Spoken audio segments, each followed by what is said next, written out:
severally. I didn't come out and ask, I felt lawyer for neighbor Mubado, call about protect, call it for any CCTV. I did everything quietly but disappointed. In your power, you can't get me more anything with me, but and until I got into the phone forensic, King White and she realized I show Ongongo employ King White phone forensic low daddy Moribo Shati King White pẹ̀lú Larry kí ló kọ ma yẹn Larry tàbí Larry àbí kí ló kọ ẹ̀ tí ma bọ́ta sọ fún yín pé mo rí nǹkan báyìí mo rí ni mi ò bá yín ṣe fracas mi ṣe I'm not a blogger I don't look for me I'm not looking for anybody to like me ṣé wà mí gan ṣé mo jọ ẹni tó tẹ̀ ń wá kéèyàn kan máa sọ pé dandan kọ́ láì ẹni tó bá ń ṣògùn òkìkí àbí tó ń ṣògùn pé kọ́ṣà máa fóun lówó ó ní máa burú wà èmi ń ṣe tèmi natural ni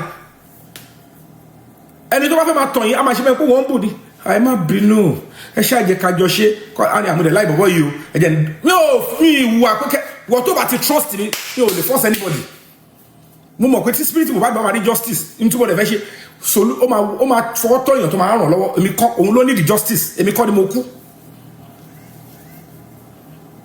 ṣùgbọ́n àwọn tẹ́ ń fèsì tó wá ń di kéèsì tẹ́ ẹ̀ bá rẹ́ni tó dúró dáadáa ní ayé tó dẹ̀ jẹ́ olórúkọ bíi tiwọn wọ́n máa rún anybody pa wọ́n máa ti sọ fáwọn ọlọ́pàá tó jẹ́ pé àwọn yẹn owó ẹ̀jẹ̀ lọ like they don't want to respect and preserve the dignity of the police force wọ́n á sọ ẹ̀kọ́ wá fáwọn tó bá ti rí a máa tọ́ṣù ẹ̀ no you can't do that to me no you can't tó bá ṣe successfully I will let you, okay good luck ẹ ti ṣe àbí mo ti wọ ní office ẹ ti ṣe oríṣiríṣi no problem ohun tó ṣá máa ṣe tí bá bọ́ta tí bá ti mọ̀ ẹ́ pé wọ́n ni tí bá ti lè bọ́ta tèmi náà ti sọ pé o agbára tó níyẹn àwọn kan náà lágbára jù ẹ lọ torí kò ń ṣe iṣẹ́ ìjọba ló ń ṣe nígbà yẹn iṣẹ́ criminal ló ń ṣe iṣẹ́ olè ló ń ṣe at that point kò sí bóyá very now àwọn kan wà tó bá fẹ́ bá ẹ tiẹ̀ jẹ́ wọ́n lè fi odidi ọdún kan every 2 weeks wọ́n á dẹ̀ máa wá díẹ̀ wọ́n á dẹ̀ máa ṣe level ìjọ tó bá di pọ́ o gbọ́dọ̀ wọ páńpẹ́ yẹn nǹkan gbọ́dọ̀ mú ẹ ṣáà ni ọlọ́ba yẹn ká ṣe àwọn èèyàn ṣe. So with that disgusting individual I can't even understand it ẹ kọ́ rò pé ẹ kò fẹ́ báyàn lórúkọ jẹ́ ṣé mo condition tí mo wà báyìí. Do you know what I have lost? That is in tandem with the struggle, but more endure. I would have to continue to fight on.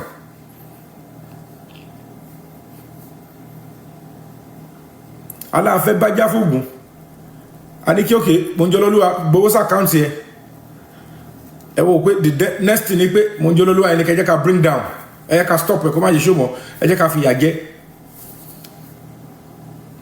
Èṣù ló sì lè máa tì ní tó fẹ́ kẹ́ ṣe mistake kan tó máa bú gbogbo ẹni sì jáde ní tèmi gan yìí lẹ̀ fún tí mo fọgbọ́n sọ pé wo má jẹ́ kó tọwọ́ mi wá tíjọba bá ti ṣe direct yẹn ẹ máa tì débi tó yẹ pé ìyàwó bá yẹ pé wọ́n á padà sọ fún mi pé ìwọ náà ni àṣejù yín pọ̀ ṣó yẹ kẹ́ ṣe débẹ̀ ṣáà ti wọ́nu yín.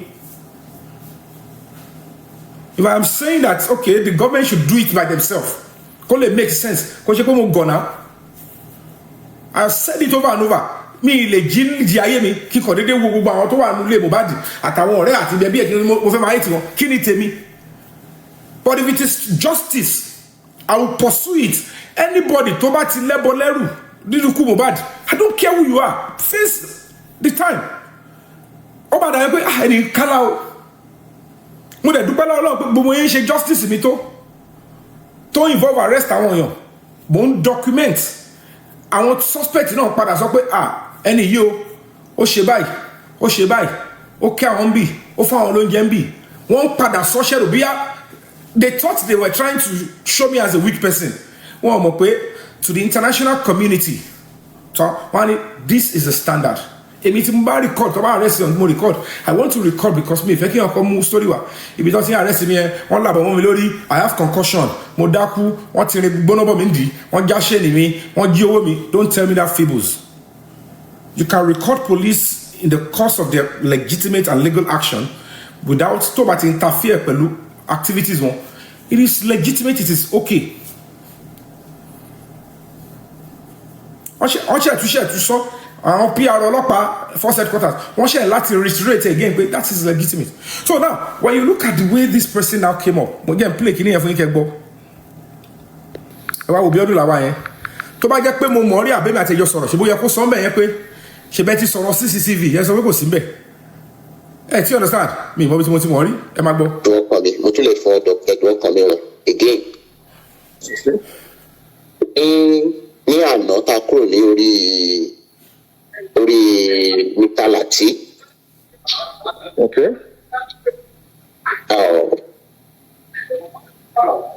The platform yìí inú dídẹ̀ o I'm not me wá sí kìíní but àwọn èèyàn ni wọ́n call attention mi sí.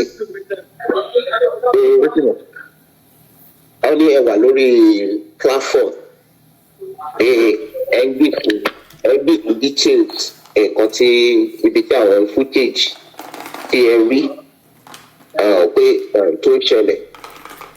Mo bẹ̀rẹ̀ sí sọ pé mo ní ìgbà tí wọ́n sọ bẹ́ẹ̀ mo ní láéláé pé ẹ̀ lè ṣe it because mo ti in private gangan mo ní mo ti sọ fún yín pé àwọn tí a ń bá jà yìí àwọn náà kì í ṣe ọ̀dẹ̀. Báwa ṣe ń gbègbèsẹ̀ làwọn náà fẹ́ sọ pé nǹkan tẹ́ fẹ́ gbé yẹn àwọn ò ní jẹ́ kó possible. So I wasn't on your platform but àwọn tí wọ́n gbọ́ tó sọ pé analyse kìíní ẹ̀ pé débi pé wọ́n tún sọ pé ká ẹ ní sùúrù pé kì í ṣe gbogbo information ni wọ́n máa ń sọ lórí afẹ́fẹ́. Mo tún bẹ̀ yín ni mo ń rọ̀ yẹn jọ tó lọ lọ. I know you are passionate about Mohbad case but you want to know the truth. Look at where it landed. That okay, some people are after you. Àwọn tí ẹni tí a fẹ́ lọ bá yẹn náà ta fẹ́ lọ gba kínní lọ́wọ́ ẹ̀ Nàìjíríà ló ṣì wà o kò kúrò ń bẹ̀ o. So when you are not talking ilé Mohbad adjacent ilé yẹn you talk to the person ó ní di court order láti gba kínní. Remember pé ẹni tó fẹ́ kí àṣírí òun náà tú ó lè ẹni tó go after you ìwọ tó sọ̀rọ̀ ẹni tó go after you you can go after that person. So that is what the people are calling my attention to. Ẹ̀gbọ́n Mohbad ló sọ̀rọ̀ yìí o ẹ̀gbọ́n gbogbo caveat caution tó sọ ẹnìyẹn ẹ believe pé tó bá wá get address yẹn he would even do better, more mature, more discreet, more professional than me. This man took this information from me ó dẹ̀ gbé lọ fún Bíọ́dún Lawal tí mi ò mọ̀ rí tí ó mọ̀ rí. Bíọ́dún Lawal ń ṣe ọlọ́pàá kò ṣe lọ́ọ̀yà ni wọ́n fẹ́ lọ́bẹ̀ o ẹ bá gbọ́ lọ o kẹ́lẹ́ mọ àwọn èèyàn pé ọmọ akọ̀mọ ti sí wòye lẹ́nu Yomi yẹn sọ gbóhùn kan jáde originally they have no interest. Fẹ́yìn sì pé ẹ ṣe ẹ fi ẹjọ́ torí Ọlọ́run now à ń fa ọ̀rọ̀ kan. Ṣé mo pé the last time kó tó di pé ẹ tún lọ fàrọ̀ yín lórí Mr. Lati. Okay. No, it's a general advice. Anyway, but what I would just say is this: like I said, we are at a critical moment in the whole stuff for justice for Mohbad. Try and get to me. And I've been able to conceal the relevant and crucial information to myself. As a matter of fact, the real information ibi tó wà ẹ̀yin nìkan mo ṣiṣẹ́ pẹ̀lú yàtọ̀ sí tí mo ṣiṣẹ́ pẹ̀lú legal team àti ọ̀gá ọlọ́pàá. And at some point gbogbo àwọn tó ń sọ̀rọ̀ lórí social media yẹn it's easy to be a coach on the sideline. Ten get me tọ́ba ti gbọ́ wọn kan kọ́ba yìí ló pọ̀ jù it could not be, but all I know certainly is that if it is going to jeopardize, I won't say it because naturally the images are stored on iCloud. Can get me? And some other people have it. Can get me? So, whatever the case may be, in talk about importance is for it to be lifted legitimately. In nutshell, the police is going to go. The problem to be in Baja. Can get me? the international community tó wà bẹ́ẹ̀ ni pé tábà ti mọ̀ pé ó wà available tí ayé ti rí pé ọlọ́pàá ti mọ̀ pé ó wà available téèyàn kan ti come forward it is wrong for them to now say it's no longer available because ó léwu fọlọ́pàá kò ń ṣe ti àwa táwa bì ṣe get me because at the end of the day ọlọ́pàá náà ló máa ṣe lift ẹ̀ tó máa lò ó tó máa wo gbogbo nǹkan tó wà náà tó máa kọ charges ẹ̀ tí understand. ẹjọ ẹ má bínú pé mo fẹ́ kọ̀ sí Mr. Yomi. I just need to ask two clarification. This is Wuraola. I know you know me. Yeah. The first question is Mohbad's house. There is no house opposite his house, right? It's just a plain field. Of course. Okay. Secondly, the CCTV we are talking about, is it this estate CCTV or is house CCTV? Not estate. I don't know if I can disclose the exact location on this call because his own house, Abi, or the house beside his house. Mr. Muyiwa, can I disclose the exact location for Lawata Lori Koli? Mr. Yomi, you know why me I would. For the first time. I can't trust you. After a long time, I'm not even asking you to trust me. But after a long time, this is the first time that. Now, you can hear clearly. But Monisha, can I disclose the details of the CCTV? But I want to one lórí kíní. On this particular call, I'm about voice àwọn tó kù. Olórí ẹbí wà ńbẹ̀. Bíọ́dún Lawal ti gẹ́ yẹn sọ pé ó lé mi bóun sọ pé kò sí nǹkan kan nínú CCTV. Pé bó tí mo kò fẹ́ kí lọ́nà fẹ́ ṣe náà gbowó lọ́wọ́ àwọn public àbí kankan with their lies. Ẹ rí i pé mo ní I can't even disclose. Do I disclose? Ẹ máa gbọ́ lọ́wọ́. I'm having a conversation with you. And the journey to Mohbad Estate, we both knew how it started, right? I remember it was on the 1st of September. The journey to Mohbad Estate now, we both knew how it started. And you didn't do it alone. Bíọ́dún Lawal is here on this call. She was with you. She accompanied you to that journey. Please, don't mince words. Correct yourself. She did not escort. She didn't even follow me. It was when she realized I went offline. She came to meet me in front of neighbors. Motikrono Estate.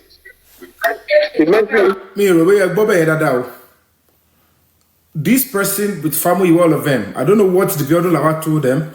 Only she accompanied me to Mohbad's estate. And Loju and Bed will correct her. No, she did not. And which is the truth. But I don't know how she was able to lie to them all. But your call set wrong. Láti máa bàyàn lórúkọ jẹ́ ni. Because I went to Mohbad's estate myself. But the network to cancel unblock account mi yẹn ni mo bọ́ta mo ti wà níwájú hospital Kuramed ibi tí wọ́n kọ́ gbé Mohbad lọ.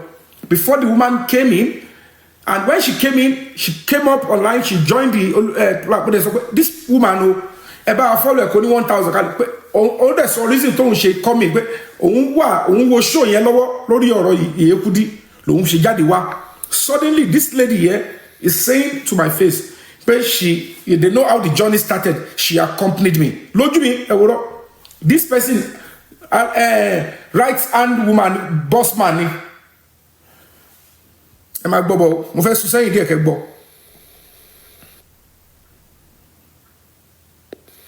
Mo fẹ́ kọ̀ sí Mr. Yomi. I just need to ask two clarification. This is Wuraola. I know you know me. Yeah. The first question is Mohbad's house. There is no house opposite his house, right? It's just a plain field. Of course. Okay. Secondly, the CCTV we are talking about, is it this estate CCTV or is house CCTV? Not estate. I don't know if I can disclose the exact location on this call because his own house, Abi, or the house beside his house. Mr. Muyiwa, can I disclose the exact location for Lawata Lori Koli?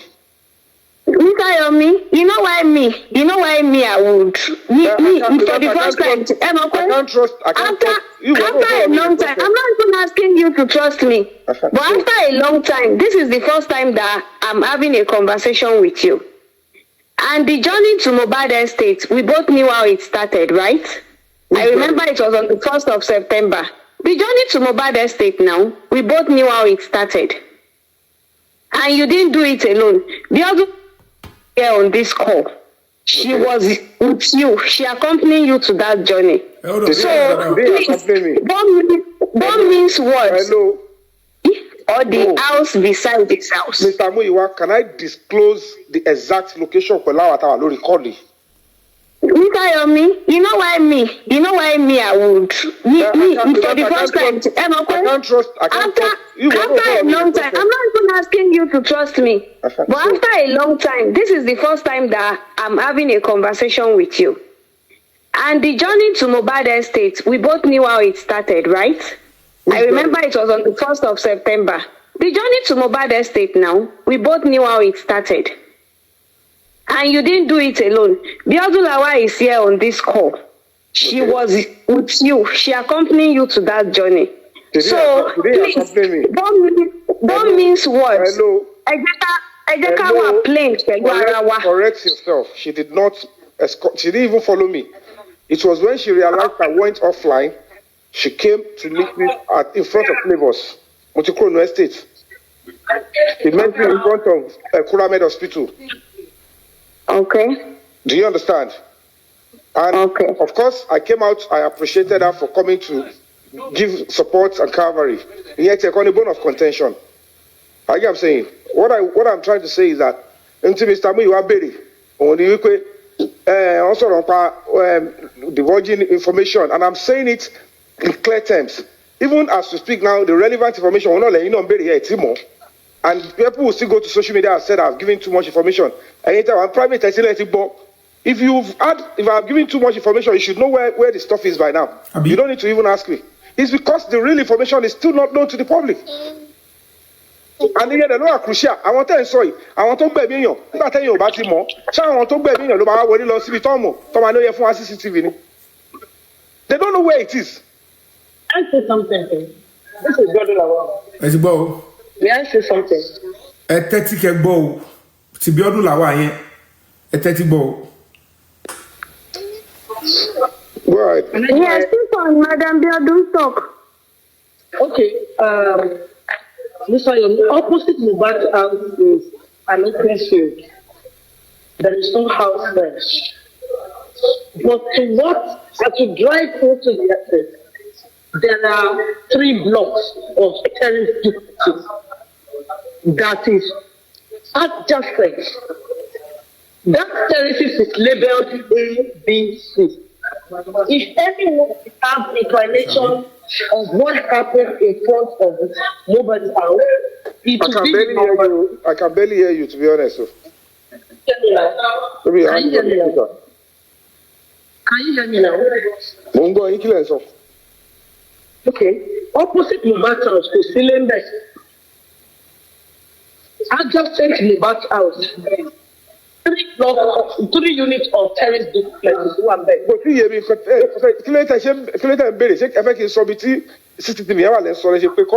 I don't understand.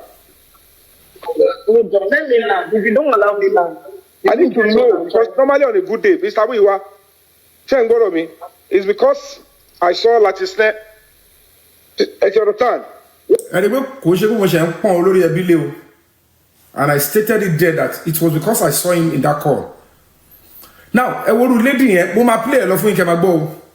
Only me at Biodun Lawa yi, at just sọ̀rọ̀ pé mo sọ because CCTV, pé mo fẹ́ ma swindle public. Now we are on the same call. This was the lady that could mole Mohbad. The second day, lẹ́yìn tí tó wá gbé mi ní hotel, that I have to continue exposing the loopholes in the investigation àwọn ọlọ́pàá ní street Mohbad. Ni woman yìí ló ṣe kíni ló mọ bí tí ilé Mohbad yìí wà o. Òun ló wá ń júwe ṣèbí léwájú ilé Mohbad kò sí nǹkan báyìí bẹ́ẹ̀. This is just a brush up. And then look at my response to her. Kẹwàá woru lady yẹn tó lóun bá kíní kan Sami Jojo Aries gbogbo wọn yẹn ṣiṣẹ́ at the kò yẹ pé Sami Jojo yẹn mi ìmọ̀rí mi ò bá ṣe kọ́kọ́. This woman náà ló ń sọ pé àwọn èèyàn òun ní kí n bá wọn máa discuss ẹ máa lẹ donate NGO ẹ fẹ́ máa control mi just I'm not that cheap and useless. at the expense of my own life. Am I below? I went through with the and the answer majority of our people, she was able to engage anybody more. Mr. Yomi, you did not went through anything. It was only accountability we requested for. Please say that. For what? Okay, now, yes, we only requested for accountability because let's set this record straight. Go there, Biki Loruko. The question is, on your account, let him go on my behalf. Nobody. Let's set it straight. Nobody go on your behalf. People wanted to support me, Lotoro or anybody. They wanted to support me, and I nominated Bossman. Okay, they should give it to Bossman. How Bossman turned out to use your account, I don't know. How much you collected on behalf of me? None of you gave me account. So, the protest is to see you going to mobile staff. Mobile staff, protest Eboro, you can see this bunch of criminals. Only protest here to see Molole Mobad. Protest in Pakini. The only thing I told these guys was that one of us support the protest Moveshi that my NGO wants to do. I said, no problem. And then back me, may take back. So for me, Mr. Yomi, they've donated so amount me baby. The only thing was that I don't follow Yomi Tororo. I said I need to now go into this matter. But instead of if you do the after protesting, let me even go straight. And you Bossman said one thing, the only anything about fellowship is good, but it tell me fair more. Is I want to know the distance between from Mobas Estate to Kuramed Hospital. I said no problem. No problem. It's part of those things I will get for you. Don't worry. But entering into Mobas Estate, nobody can send me into an estate. See me respect me. You do investigation on fellowship. Even when I was asking people on the estate autonomy to socks of me, until I called Baba Mobad, and then Mr. Fabiyi gave me the address of Mobas Estate. Kinsheto denu gate here. Imba ma fi denu gate here let issue. But while I was even going, Nimoti show video for àwọn pé wọ́n ní kò sí ọ̀kadà ní Oshid Road yẹn. It's part of the thing still. Bossman yẹn sọ pé kò sí ngba yẹn tó bá rántí. Mo wá confirm fún lórí live yẹn pé there is Okada walking on that road. That àwọn tó sọ pé gbé mobile sórí Okada. They might not be lying. I was just doing the work of Kakobawo. Establish a wolojo to àwọn wo ni loop ibi tó wà. I wasn't submitting but ma get in lo NGO me get ma wo nǹkan tó ṣẹlẹ̀. Let me go and do whatever I want to do. Mo de confirm pé Okada ṣiṣẹ́ be oni because they said Okada ṣiṣẹ́ be. I am live on that road. Mo de déwájú estate here. I used my personality to enter into that estate. People could hear me when I called the security. Yomi Fabiyi. Mo ní alaye mi, mo fẹ́ wọnú bí. Mo fẹ́ lọ sílé Mohbad pé ó ṣe àwọn ọmọ mi náà pé is my colleague pé ó ní I'm happy so okay because we were asking pé kí n pẹ́ ni tí ó fẹ́ kí n wọlé pé kọ́ pé kí n lè wọlé gbà tí wọ́n wá rí mi pé actor ni mi pé star làwọn yàrá bá mi wọ́n á já wọn sí pé gbé tiẹ̀ wá mo fẹ́ wọlé síbẹ̀ yẹn ni kó fún mi láyè ṣéèrú Bossman yẹn ló máa rán mi lọ láti Odindi Abẹ́òkúta o níyàn tí máa pè mí wọlé mẹ́ o ní bọ́ yẹn máa gbé mi wọlé wàá ní kí n lọ bẹ̀ and then you will not send owó sí mi òṣèlú ọkọ and at the end of the day they were saying I've protest meanwhile they donated money for t-shirts for many things me mentor t-shirts me mentor I didn't know anything.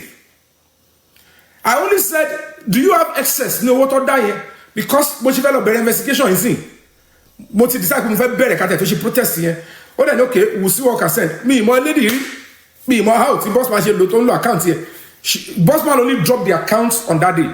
Boya account here ni o, boya ti ìyàwó ẹ ni o, boya tàbúrò ẹ ni o, I don't know anything there. They were trying to say they want to ajo bere. We knew how it started. Money, you cannot expect me to be giving you information at the expense of my own life. I'm an activist, I'm an actor, I run a Timothy, I decide to join. So tomorrow, I was even thinking as at that time, the right person to discuss to is Baba Mohbad. I be Mr. Fabiyi, I will go resident. But I want to be and it so information myself. I should want to tell me. Am I golo? Kelly ma go not done. Ibe not to pe. Ele yo na ko ni gboro si wa lenu. E je ka ma fi owo ba lórúkọ jẹ́. and they started with them be my guest. Ntọ́ mi wá ń ṣe ó kọjá ọgbọ́n lọ́dọ̀ ọ̀rẹ́ tẹ̀ ṣe and I continue. Ẹbí ọmọ pé wọ́n ti ẹ̀ dọ̀tí tó yẹn. Bọ̀bọ̀ kọ̀ báyìí mẹni tẹ́ ń bá pò kẹ́ ṣe jù bẹ́ẹ̀ lọ ní tí mo ti bẹ̀rẹ̀ màrí dé òpin. I don't start what I can't finish. Ẹ lọ bèrè. Ìyábọ̀ bó ṣe wà yẹn ó ti sú. Màá fàyè ní lára. Ẹ̀yin lẹ́ ń wá kéèyàn celebrity kìíní. Èmi ò ń ṣe gbogbo yẹn mi ò tán anybody nínú yín rí.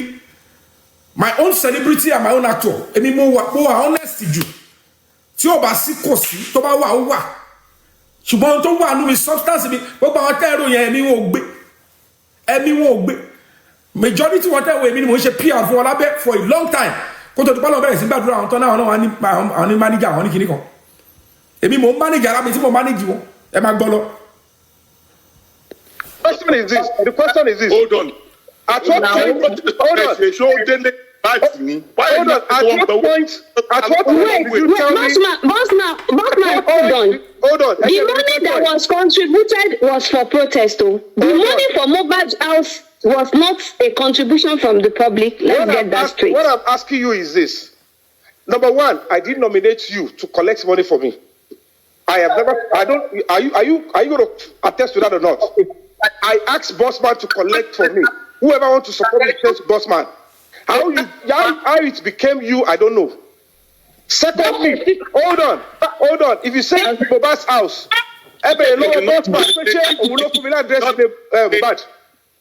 Yes, I told you the topic. did not nominate me. The topic. He did give you the address because Mr. Yomi, except you want to write on the 1st of September. Hold on. Give me the address. Wait, on the 1st of September. Answer that. Wait. On the 1st of September, no, let's get it back. On the 1st of September, I was on a call with you, with Bossman and Baba Mohbad. Yes or no? I am asking you a question. And we asked Baba for the address. Answer that question. That what? Let's start from the beginning. What is your question? On the 1st of September, I was on a call with you, Baba Mohbad and Bossman. About what? And in that call, we asked for the address from Baba Mohbad. Baba Mohbad said he did not know that address offhand. I went on that call to go and call Guresi. Whatever happened afterwards, I don't know. But me, I know I sent that address to you. Royal Pine, Orchid, is in our chat. So if you have gotten it from maybe Mr. Muiwa or Bossman, I don't know. But you asked for that address. It wasn't like you had that address with you before. Can I ask you a question? Yeah, you can ask me. You can ask me. Let me ask you a question. I will answer you. Let me clear that part. Number one. Address No, you gave me a wrong address, and you said you are not even the one that even gave it to me. You denied me. Reach out to Mr. Miwa. I guess he too. Yomi not to reach out to Mr. Miwa. So Mr. Miwa sent me the real address. Let me reach out to Mr. Miwa. Mr. Miwa reached out to me because Baba Mohbad probably called him. I reached out to Mr. Miwa. Minimum reach out to Mr. Miwa. Where you are on your way to Royal. You deny not giving me address. It's a mistake about. Deny. Mr. Miwa, I said to you. Hold on. Did you deny that address is a mistake in law? Did you deny that you never even mentioned any address to me? Did you deny or not? Hello, Yomi. Answer the question. Listen to me. I just said it, and I will repeat it again what I just said.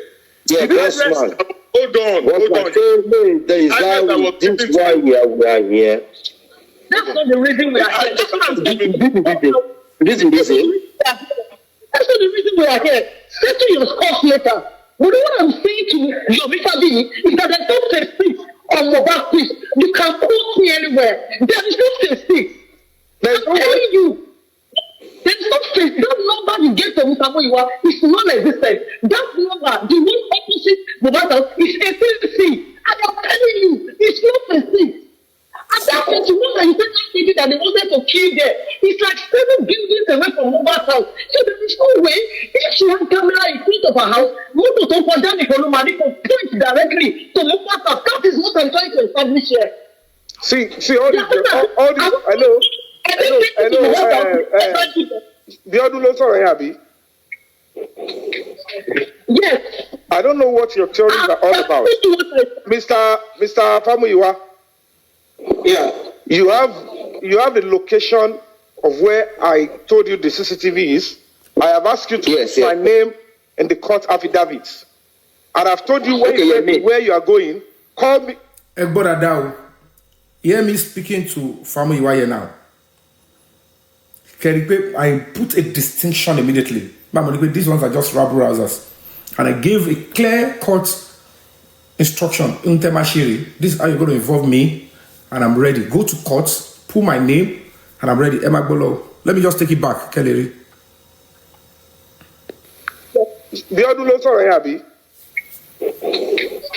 Yes. I don't know what your theories are all about. Mr. Famuyiwa. Yeah. You have the location of where I told you the CCTV is.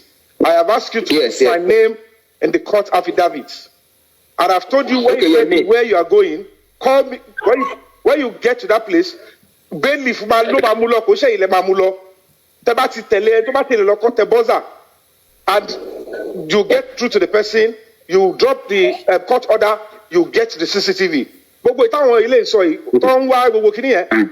Baba, we are looking for justice. And me, they were stupid. Because it's not even making sense to me. Because me, I don't want to feel your way. I feel like that. And it's any me or from anywhere. You saw me in Oshit. Timori bere. I saw me the bawale. So my God, they make up. Got you see when they support a beresi. What I know, my name and everything is on the justice. What do you call me? Because you are telling me, can you call her? He said, when I've given you an address, I get in court order. But it's a bit of all you just need to do is get back to me. It's a video. My female, look at what they are coming to tell me on my phone. It's pure nonsense. I cannot do anything. I'm stuck. Hello, gba court order. Can address you?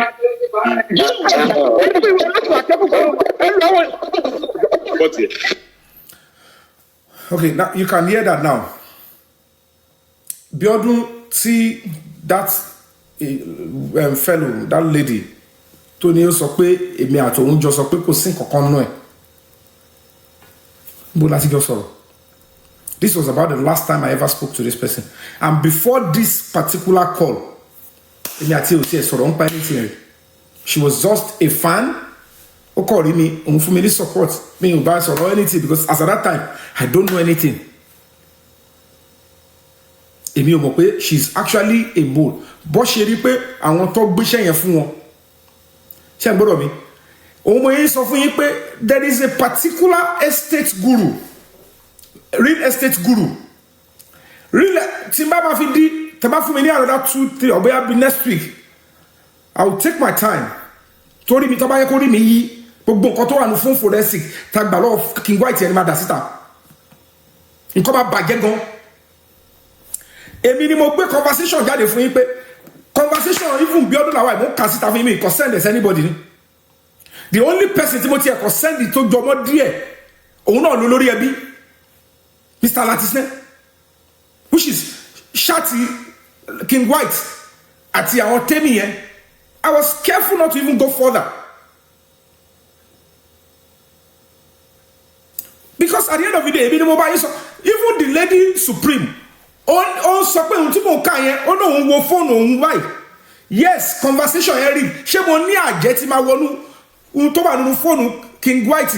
Ṣé mo ní àjẹ́ tí máa sọ pé mo rí Lérìsì lórí bẹ́ẹ̀dì tó ń bá King White ṣe kọlù tí ó wà lórí ìkọta ṣe? Even the King White himself, òun stop most of our business láti fi nail àwọn people yìí.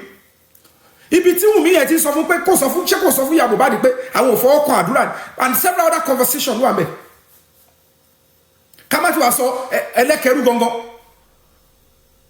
Ṣé mi tí mò ń bọ̀bù tí mò ń já tí mò ń wò pé justice Mohbad máa ọ̀dẹ́lẹ̀ pè mí ni. But ẹ fẹ́ kí ọ̀rọ̀ bá yín gba justice.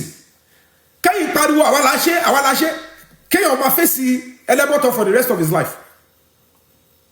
Mi lè fẹ́ gbogbo ẹnu sọ̀rọ̀ tán. and somebody is here who jókòó sọ pé Yomi yẹn kò wá trustworthy ìyálà ya ẹ ò bọ́ta kò léwu mi padé bí kò máa sọ pé máa dábùjá oníwọ̀n sọ oní òṣè kankan kò sí respect pé this guy no matter what you say about him intel understanding ni pé I came into the struggle without any physical accessibility of kini financial implication gbogbo àwọn tẹ́lọ padà pè lẹ́yìn wọ́n sọ wípé táwọn ò bá kọ́kọ́ rí down payment ilé àwọn ò lè move ṣe rò pé wọ́n gọ̀ ni ká ní bẹ́ẹ̀ mi ṣe ń gbà ẹni ní máa fi lọ́kúlọ̀ lọ́mìnà èmi kàn ń bá yín tẹ́rí sí lọ gbẹ́rẹ́ fún màá tẹ́rí sí débì màá rí pa nídìí nǹkan bí báyìí níbo ni kí n ti rówó yẹn ṣebí mi mo gbéra mi lẹ̀ ṣebí ẹni tó pè mí tí mo dá lóhùn ni but I have one policy tí bá ti lè sọ pé mo ti dá sí nǹkan my word is my bond ṣo máa ṣe tí bá ní mi ò ṣe kò sí yàrá yẹn tó lè mú mi tí bá ní mo fẹ́ protest lọ́la mo fẹ́ rin ìhòhò wàásù rock mo fi kàábà búra kò sẹ́ni tó lè stop mi lẹ́yìn ikú sáré tí bá ní alágbọ̀n yẹn máa gbéra kúrò bí tí wọ́n wà lẹ́yìn mo ń lọ protest bẹ́ẹ̀ heavily máa dáná sunra mi wájú bẹ́ẹ̀ tí bá ti decide kò sẹ́ni tó lè stop mi.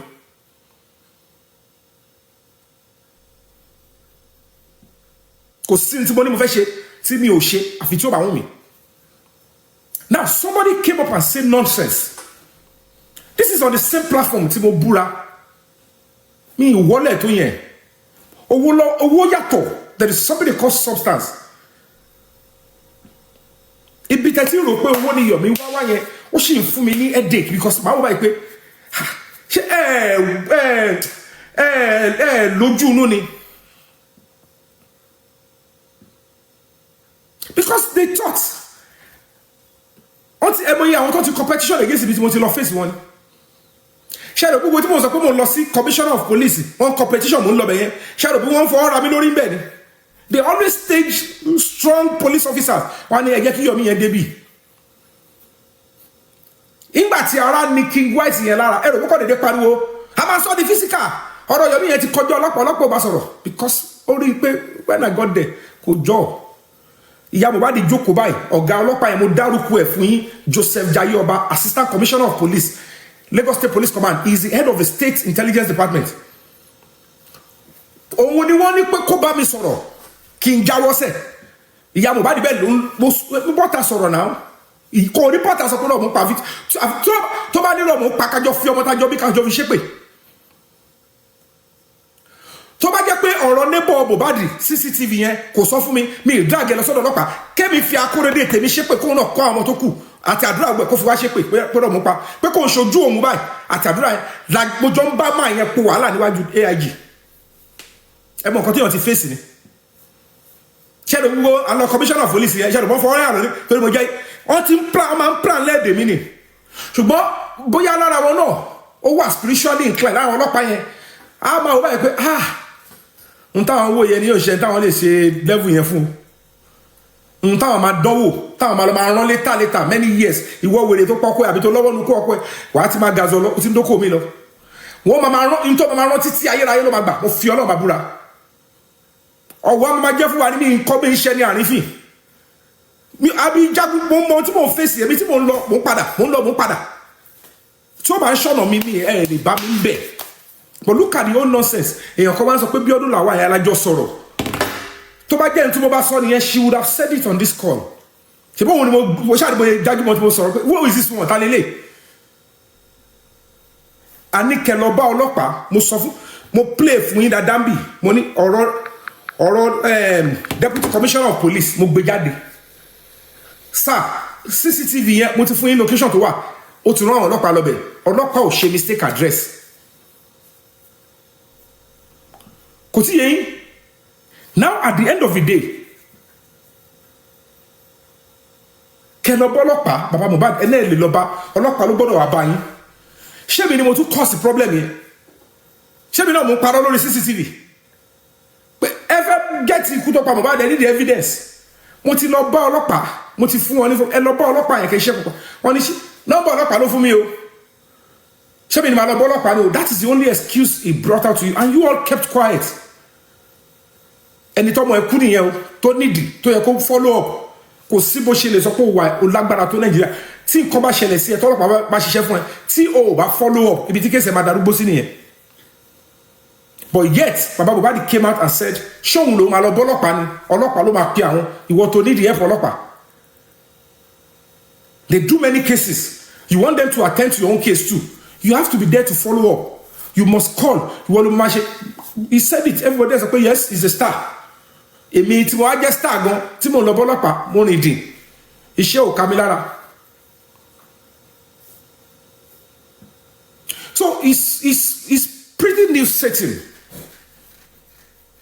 Like I'm saying, it's pretty new setting. Kiru en your benye. Egun ti ja yen. Pe emi ba eyan kan. We all saw what the woman was doing. We saw the role she played. Even real estate, they have to they send her away. This is the same Biodun Lawal to buy Mohbad. Adura àti King White Isile. This is the same one that's been talking before. People not bought her. Who my man saw on social media tele. Our bought her so pay me. Mo so pé mo fẹ́. It's pure nonsense. Even street it also there is no clinic emi lo tẹ̀lé lọ sí àdúgbò Mohbad kò mọ́lé Mohbad. But because these are a bunch of criminals, don't you remember money? Kí ni gbogbo rọ́dọ̀ kele sọ. Pé pàǹtí mi mo tẹ́lẹ̀ ń try láti ṣe. She's not my friend. Nígbà tí Famuyiwa máa sọ, ó ní I have it here, it's part of what I gave to the police. He confessed to wá farabalẹ̀ wò. Famuyiwa confessed pé kíní tó ń ṣe o. Biodun Lawal ló ń fún o. Let me see if I can have that stuff here. Pé Biodun Lawal. Okay, I think I have it here. To the government, as a representative of the family, we will not take it that you want to go ahead in prosecuting some certain people. I'll find this stuff here, you hear him.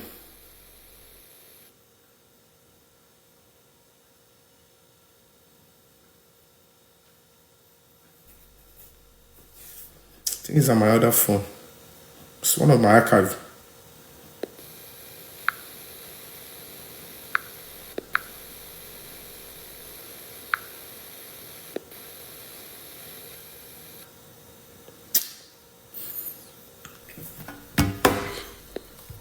So first and foremost, Lakabe, you can see certainly, I will find that one. I'll do the losing. I'll go and get my other storage. And I'll bring it out to you. But Mr. Famuyiwa, Aburo Mohbad to bought us. Tony, he's sorry, he never knew that the Biodun Lawal is a mole. But he can't paroni. Because people buying Umi, hold lower agbára, àwọn lawyer ń kó oríṣiríṣi. On ko wa báyìí àwọn ọlọ́pàá fi money. This is nonsense, sir. Ẹ má tẹ̀lé ilé said arrest this girl. Ó láwọn commit to pé classified mi ti gbọ́dọ̀ play mi ti ẹ gbọ́dọ̀ play àbí kí n fi hàn yín sìn. At the end of the day, wọ́n dá case padà lọ sí pàǹtí. Lára ọ̀rọ̀ tó pa fún yín irú wèrè gay tó sọ jábàjábà láàárọ̀ yìí sìn. Irú àwọn alágànnà àwọn ìbọn. Gbogbo àwọn ìbọn tí ò yẹ kí máa fún láyè. But social media is a leveler. Ó ti gba wèrè, ó ti gba sí, ó ti gba ọgbẹ́. Ìgbà yẹn náà kọ́ ni Karibon yẹn. Tony, I went to steal fake stamp. Gbogbo nǹkan bí irọ́ bí kọ́ṣà máa yí lọ́mọ ẹ̀yin náà dẹ̀ bá wọn gbọ́. Báwo lẹ ṣe fẹ́ rí justice pẹ̀lú gbogbo wa báyìí?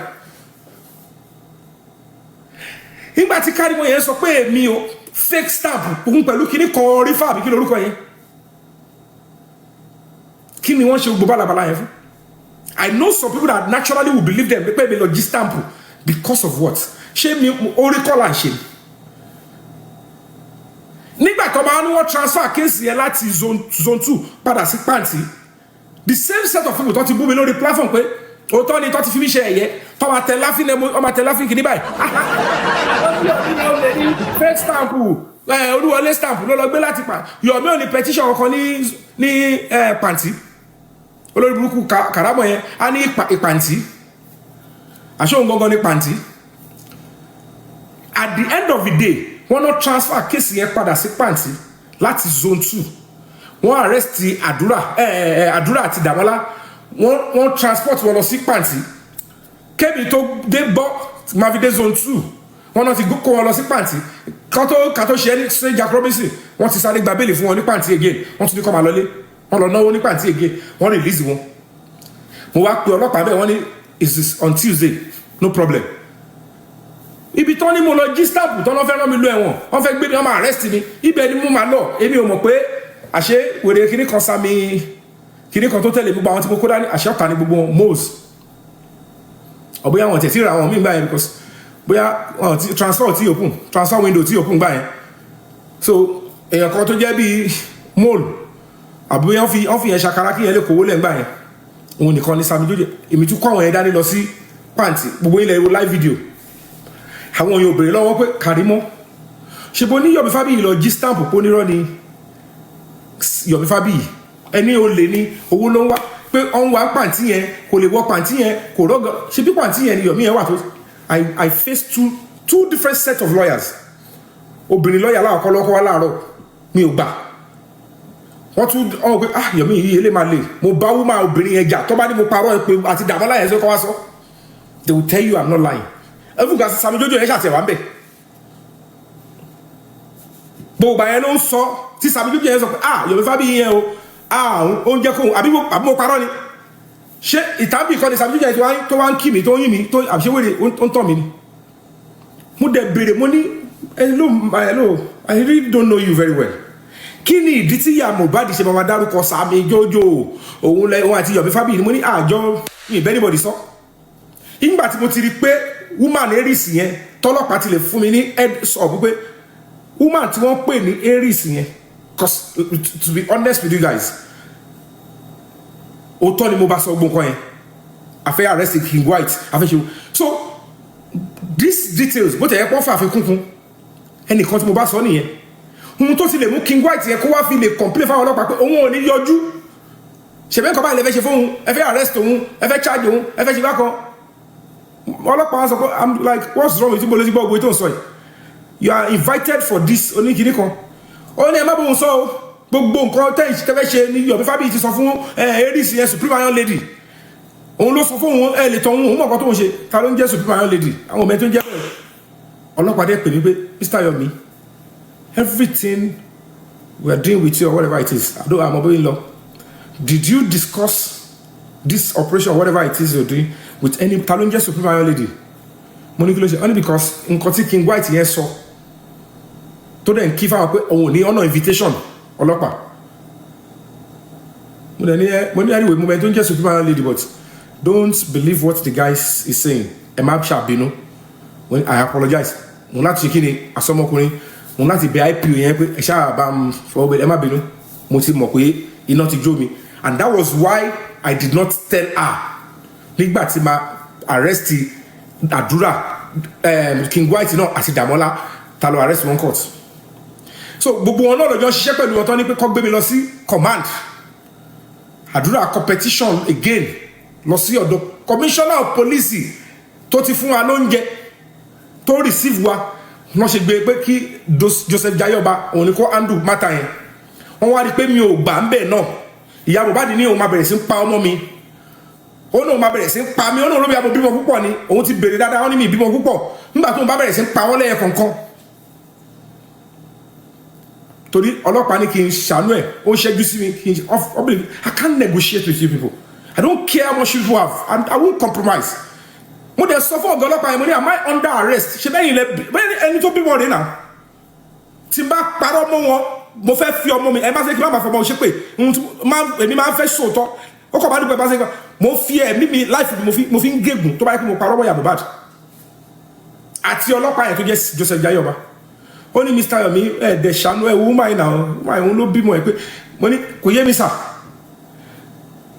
mo ní I need to know am I under arrest mo ní because I can't understand sir you are an assistant commissioner of police àdúrà jókòó síbẹ̀ yẹn ó náà ó ní evidence lọ́wọ́ nu phone ó wá ń galivanti ẹnu competition against me àbọ̀nì ìtọ́lá fẹ́ ṣe jẹ́ kí n mọ̀ ọ́ máa ní okay ẹ mọ̀ tí ẹ má wọlé kò sí you are not under arrest we will let you go now they will grant you bail you go ó ti then I will go and report back to the CP and never decide ó yàtọ̀ sí tí mo fèsì tí bàbá Mohbad wà o bàbá Mohbad ò dìde ẹyọ kan báyìí kò jà fún mi ẹyọ kan báyìí kò jà fún Mohbad mẹ́ èmi nìkan ni mo fèsì àwọn ọlọ́pàá yẹn ibi tó máa ń táwọn sars ń lò tẹ́lẹ̀ tó máa ti ń pa àwọn amúrọ̀bà yẹn ibẹ̀ ni wọ́n pè mí sí ibẹ̀ lọ́fíìsì wọn wà ẹni tó bá mọ bẹ̀ yẹn ní command sars department yẹn ẹni tó bá yà lọ gbélé yẹn lọ dalẹ̀ nígbà pàápàá àwọn fi yẹn bọ̀ ibẹ̀ ni wọ́n kọ́ pè mí lọ Akóredé nìkan ni mo mú dání ibẹ̀ ni wọ́n yẹn sọ pé mo mú Akóredé mo fi ṣe shield meanwhile ìyẹn kọ̀ bẹ̀rẹ̀ sí ké sí mi lọ́rùn pé bàbá yìí ojú ogun lẹ́ ń lọ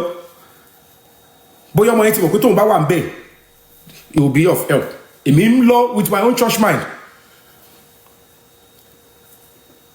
so at the end of the day kí ọkọ wa máa sọ fún mi pé èmi o kò sí CCTV kò sí kinní kan ẹjọ èlò lè yàn fẹ́ fún mi tí wọ́n máa ṣe gbélé if it's not my calling tó bá ṣe ohun tó wù mí when I was doing this ẹjọ ń bo lọ́sọ̀ pọ́n fẹ́ fún mi lówó ń bo lọ́sọ̀ pọ́n dáwó sí èmi kọ́ lẹ dáwó fún bàbá Mohbad lẹ dáwó fún mi ò sọ pé ẹ lọ gbà wá mẹ́ èmi ń ṣe tèmi lọ I was just helping mi mọ bó ṣe díìpù tó kí ọkọ wá wò sùsùn ó sọ ọ̀rọ̀ kọ́tọ̀kọ́tọ̀ mo ń wá another video kan tí fẹ́ fi hàn yín bì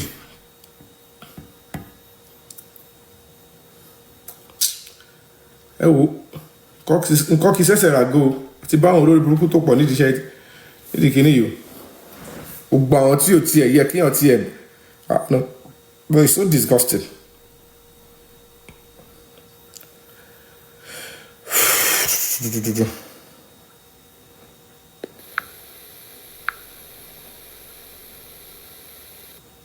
Gbé fídíò yìí jáde.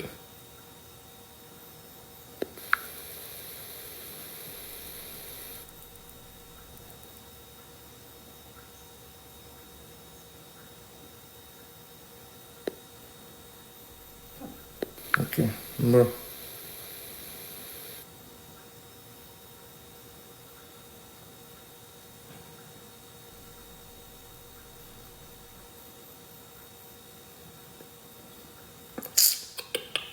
Right.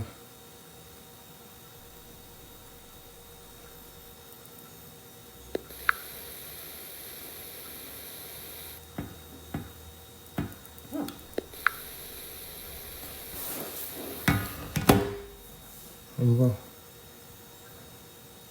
I'm sorry for the downtime, or I apologize. You can like it. Can come better for bye. Wow.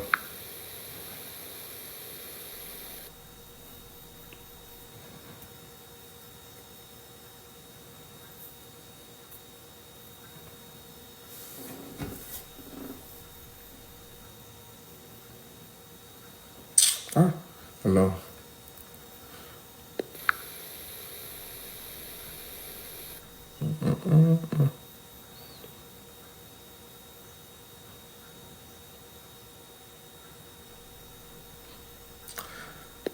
Ká ní mo rí ẹni tó lè gbé fídíò ibi tí Bukky Jesse ti gbé àdírẹ́sì ilé máà nìyẹn síta fẹ́ fi hàn yín bí.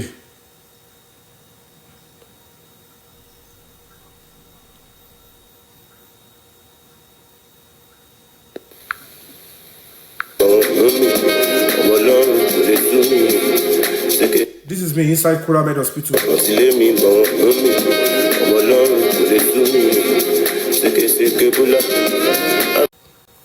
Ti Perez Hospital, second hospital. But you have video in, I don't know.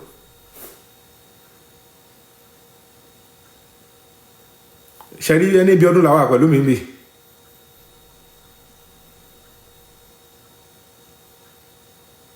Ṣẹ̀rí ẹni bí ọdún làwọn pẹ̀lú mi.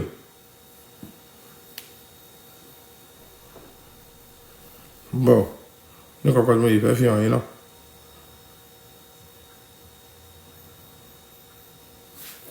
I think I need to set a date. Tí máa bẹ̀rẹ̀ sí. Ó kẹ́ kò tí fẹ́ mo ìfẹ́ wà tempted láti kó gbogbo nǹkan tó wà ní kíní yẹn jáde for now. When I told you there was a phone forensic, ìyẹn sọ fún mi pé kò sí. This same Sami Jojo, láì ṣe láì rò.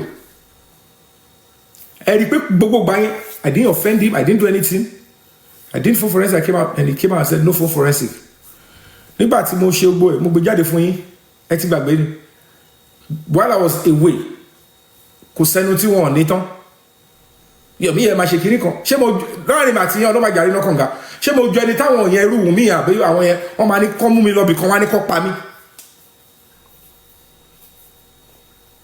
ẹ kọ̀ rò ó ṣé ó tiẹ̀ tó bá tiẹ̀ ń dánú ara wọn dùn tán rò ṣé the worst tó lè ṣe ní pé kọ́ máa sọ ẹ yìí nìkan you did this tí bá wish láti bá wọn argue bẹ́ẹ̀ you want to charge the case to court ṣèbí àlọ́ nìyẹn ṣèbá bọ̀ ń bọ̀. but because ọlọ́run ti kọ́ pé kò tí tó time ni ọlọ́run dẹ̀ ti rí pé kò dẹ̀ sí bó ṣe lè rí gbogbo nǹkan ti tó ní mẹ́lọ́mẹ́lọ́ to a layman justice Mohbad ti tán kò sẹ́ni tó máa bá wa wà lórí field tó mọ ohun tẹ́mi mọ̀ tó rí ohun tẹ́mi ṣe lọ tó máa ní justice ti tán ṣùgbọ́n ẹni tó ní access sáwọn tó pa Mohbad pẹ̀lú àwọn tí wọ́n fún wọn ní assurance pé gọ́ọ̀mẹ̀ntì ti ní àbí báyìí ti sọ alágbára kan báyìí ti sọ àwọn yẹn ló máa sọ fún yín pé justice tán.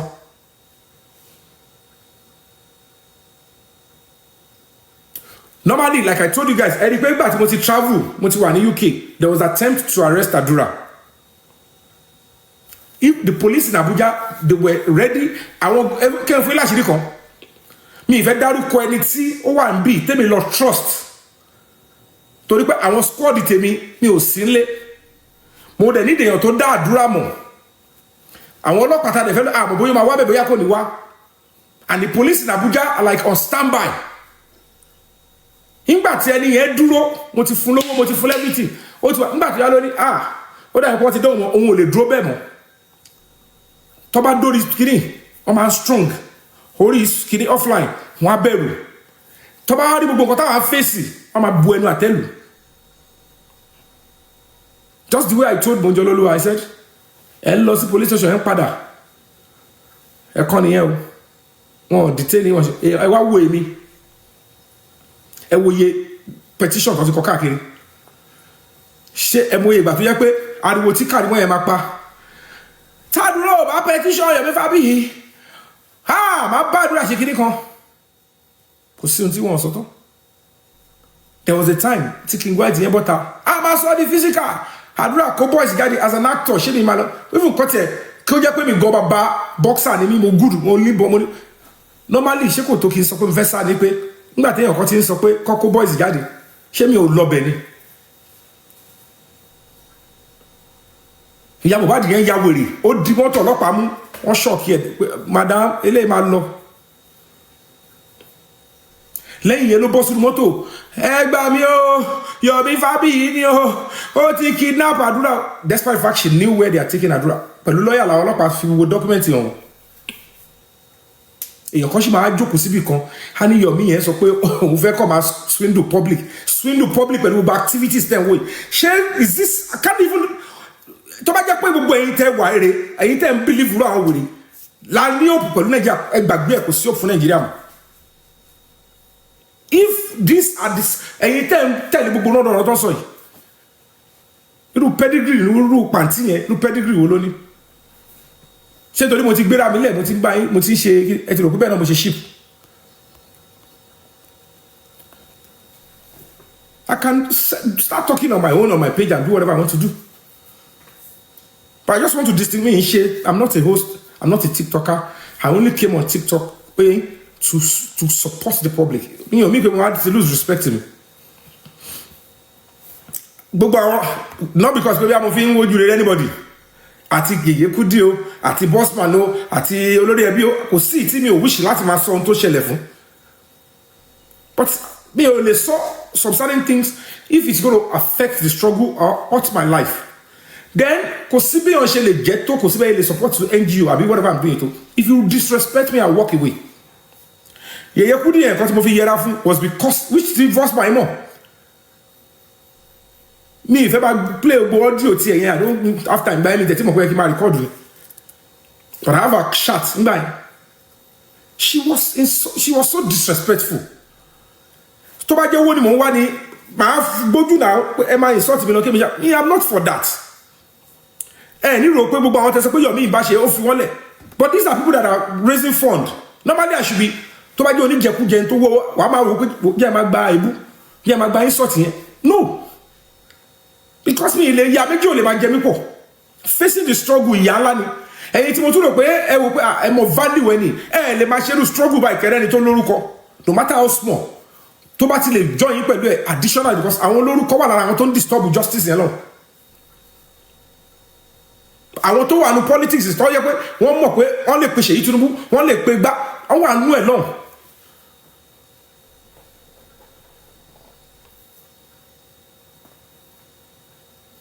ṣebí torí pé èèyàn wà relevant èèyàn ní relevance èèyàn ní substance and then ọ̀rí pé olóòótọ́ ni ẹ and you are a loyal breed ló ṣe lè kọ lẹ́tà sí president táwọn máa hànú ẹ̀ tí ó bá ń ṣe dọ̀tí táwọn èèyàn ṣe ní irú èmi máa ní mo kọ lẹ́tà sí president wà involved àwọn kan máa jókòó wá ní irọ́ ni how would any sane person be asking me pé kémi mú evidence letter tí president kọ sí inspector general of police or police headquarters kémi mú wá ṣé mi lọ kọ sí ni it's an internal memo the only way I can get it is to apply for it legally and I applied I showed the evidence that I applied ọlọ́pàá tí wọ́n kọ sí chain of communication pé yes we are writing to you to come and assist us in this investigation based on your petition to the presidency on kinita ologbe láti Abuja láti Èkó wá sí Abuja simple thing I have the letter I can still publish it here kí gbogbo yín kà fúnra yín yet ẹ̀ ń believe àwọn kan àwọn làwọn ṣe àwọn làwọn wà ń bẹ̀ ordinary petition tó kọ ẹ̀ rí that is why the lady Ọ̀rẹ́ Ògolúwa in her honesty says kémi báyìí lọ bú ẹni kí n destroy gbogbo nǹkan tẹ́ ẹ ṣe ẹ fi ń weaken justice fún Mohbad ẹ pẹ̀lẹ́ ni tó jẹ́ kí Mohbad wà ní mortuary tó wà yẹn and you will be so surprised they are either working for Baba Mohbad or they are working for Wunmi or they are working for another set of people just to quell and ensure that justice is not served. màá gbé lẹ́tà yẹn síbi ìsìn kẹrì.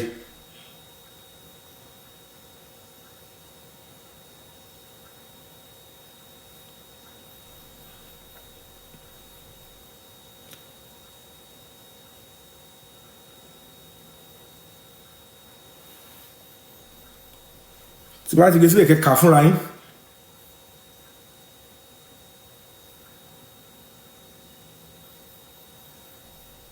kẹ́kọ́ kọ́kọ́ wo ìtakọ to request gbogbo wọn tó wà ń bẹ̀ gan kò yẹ lómi they don't understand the meaning of all this.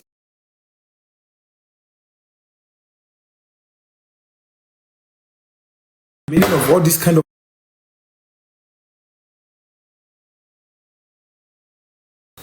really. This is the first letter. Can you guys read it? So clear. Can you guys read? Is it legible? That's the letter there. Gbogbo eléyìí ni mo send sí olórí ẹbí Crush Queen. They didn't ask me, but they are members of the public. And even this updates here, letter from the police, Gongo. Let me read the letter to you. Okay, Tiriabi. That is the Deputy Inspector General of Police, Force Criminal Investigating Department, Force Headquarters, Federal Capital Territory, FCT, Abuja, through the Commissioner of Police, Homicide Department, FCID. Dear Sir, Mohbad, request for official preliminary report on investigation and CTC of the presidency directives. And I said, thank you for your continuous huge effort in patriotic public service delivery. More so, your humility, listening ears, and assistance are quite distinct and exemplary. Sir, be reminded that after our petition to His Excellency, the President and Commander-in-Chief of the Armed Forces, Asiwaju Bola Ahmed Tinubu, on the 25th April 2025, via Vanguard newspaper, and the Nigerian Embassy and Ambassador in London on the 6th of June 2025, we traced and followed up on the response and directives of the Presidency to the Force Headquarters, Abuja, precisely your office. We were swiftly and professionally attended to.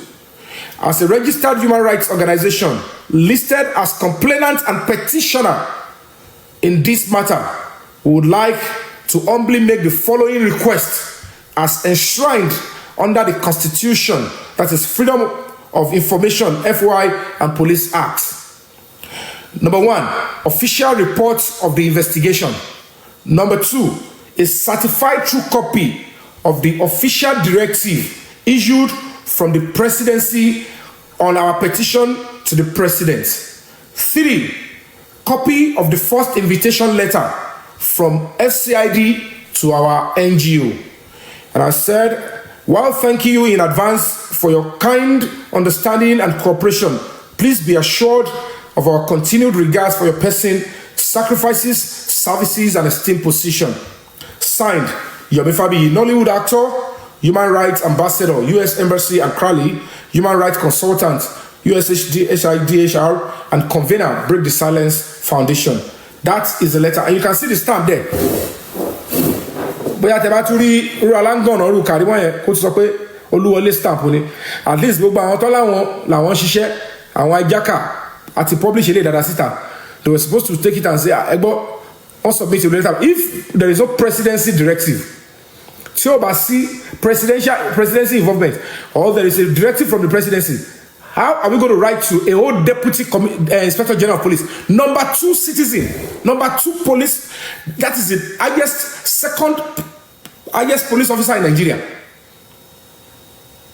Then it was through the commissioner of police that is in charge of the homicide department. Each department, and it only head the commissioner of police. This is a strong one. You can see the date.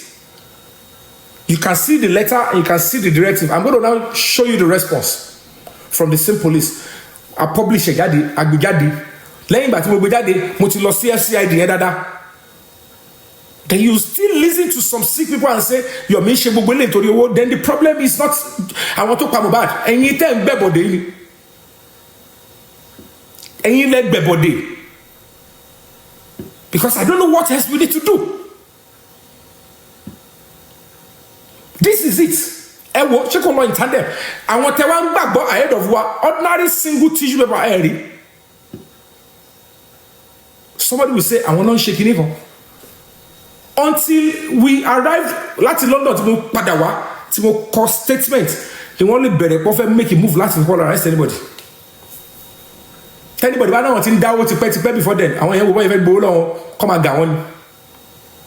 Wọ́n mọ̀ pé ẹni tó ní mátà gangan òun gangan ló lè activate, ló lè bẹ̀rẹ̀ sí ń ṣe arrest tí ò ní yí àwọn lọ́wọ́, tí kò ní kó bá àwọn. Wọ́n mọ̀ pé gbogbo owó tó gbà lọ́wọ́ àwọn tó dá wọn yẹn táwọn bá arrest on their behalf, tí àwọn yẹn bá competition against àwọn tí wàhálà bá ṣẹlẹ̀ ta làwọn fẹ́ sọ pé àwọn yẹn jẹ́. So they just wanted to swindle them.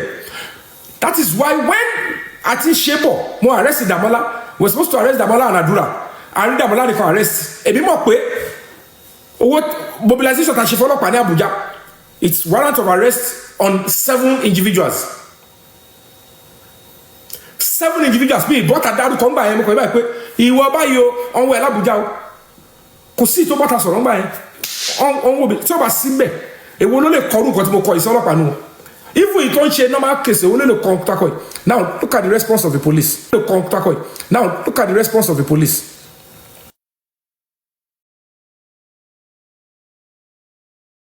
She sọ pé kò sí nǹkan tó jẹ́ presidency. Màá gbèrú kọ́ báyìí as an actor. Màá gbé jáde. Now look at the response. Ẹ kà fúnra yín. That is 4 CID Abuja. Police invitation letter. Read. Mohbad follow up on positive moved from SCID Panti to FCID Abuja on order of who? Because see the comment section. On the order of who?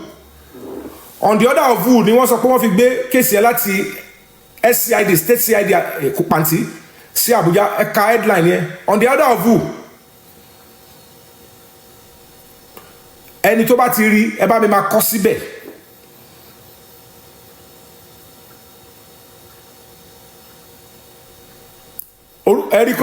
Also Break the Silence Foundation in care of Yomi Fabiyi, 7 Yomi Fabiyi Street, ilé mi tí mo kọ́ nìyẹn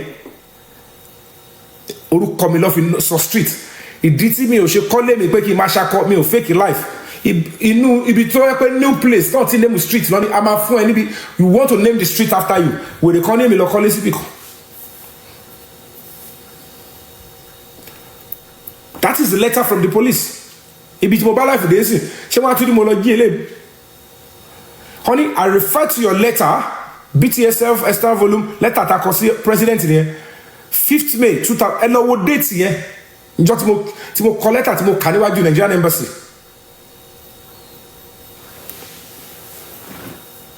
Ṣé letter tí president bá kọ sọ́lọ́pàá ṣe rí pé mo tún padà gbà tó sọ mí lẹ́nu tí wàhálà ti pọ̀ jù torí àwọn èèyàn onímọ̀ àwọn èèyàn ló ti ọ́n ti olórí ẹbí.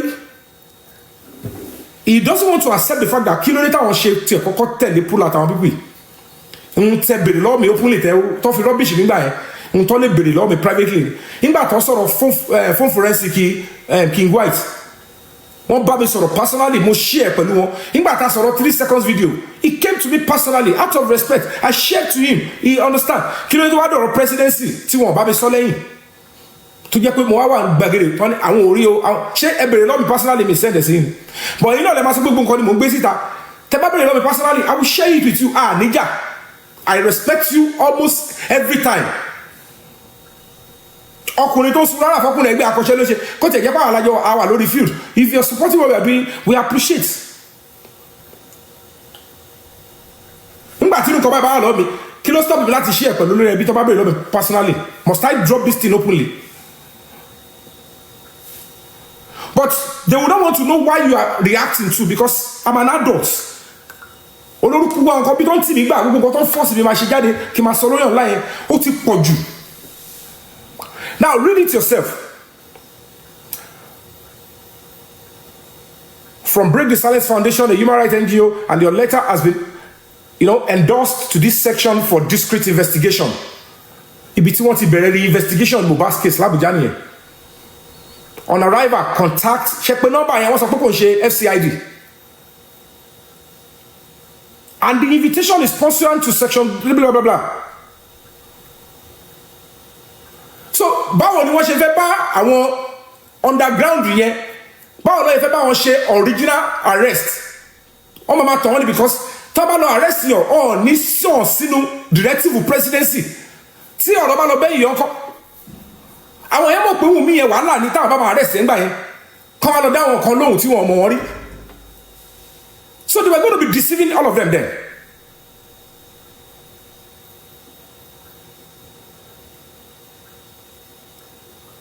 So kò sí host tí mo bá ní any problem mi disrespect anybody mi ò fi bí show anybody but most of àwọn kan mi lára àwọn mi tó lọ ń bá wọn ti gbẹ̀bọ̀dè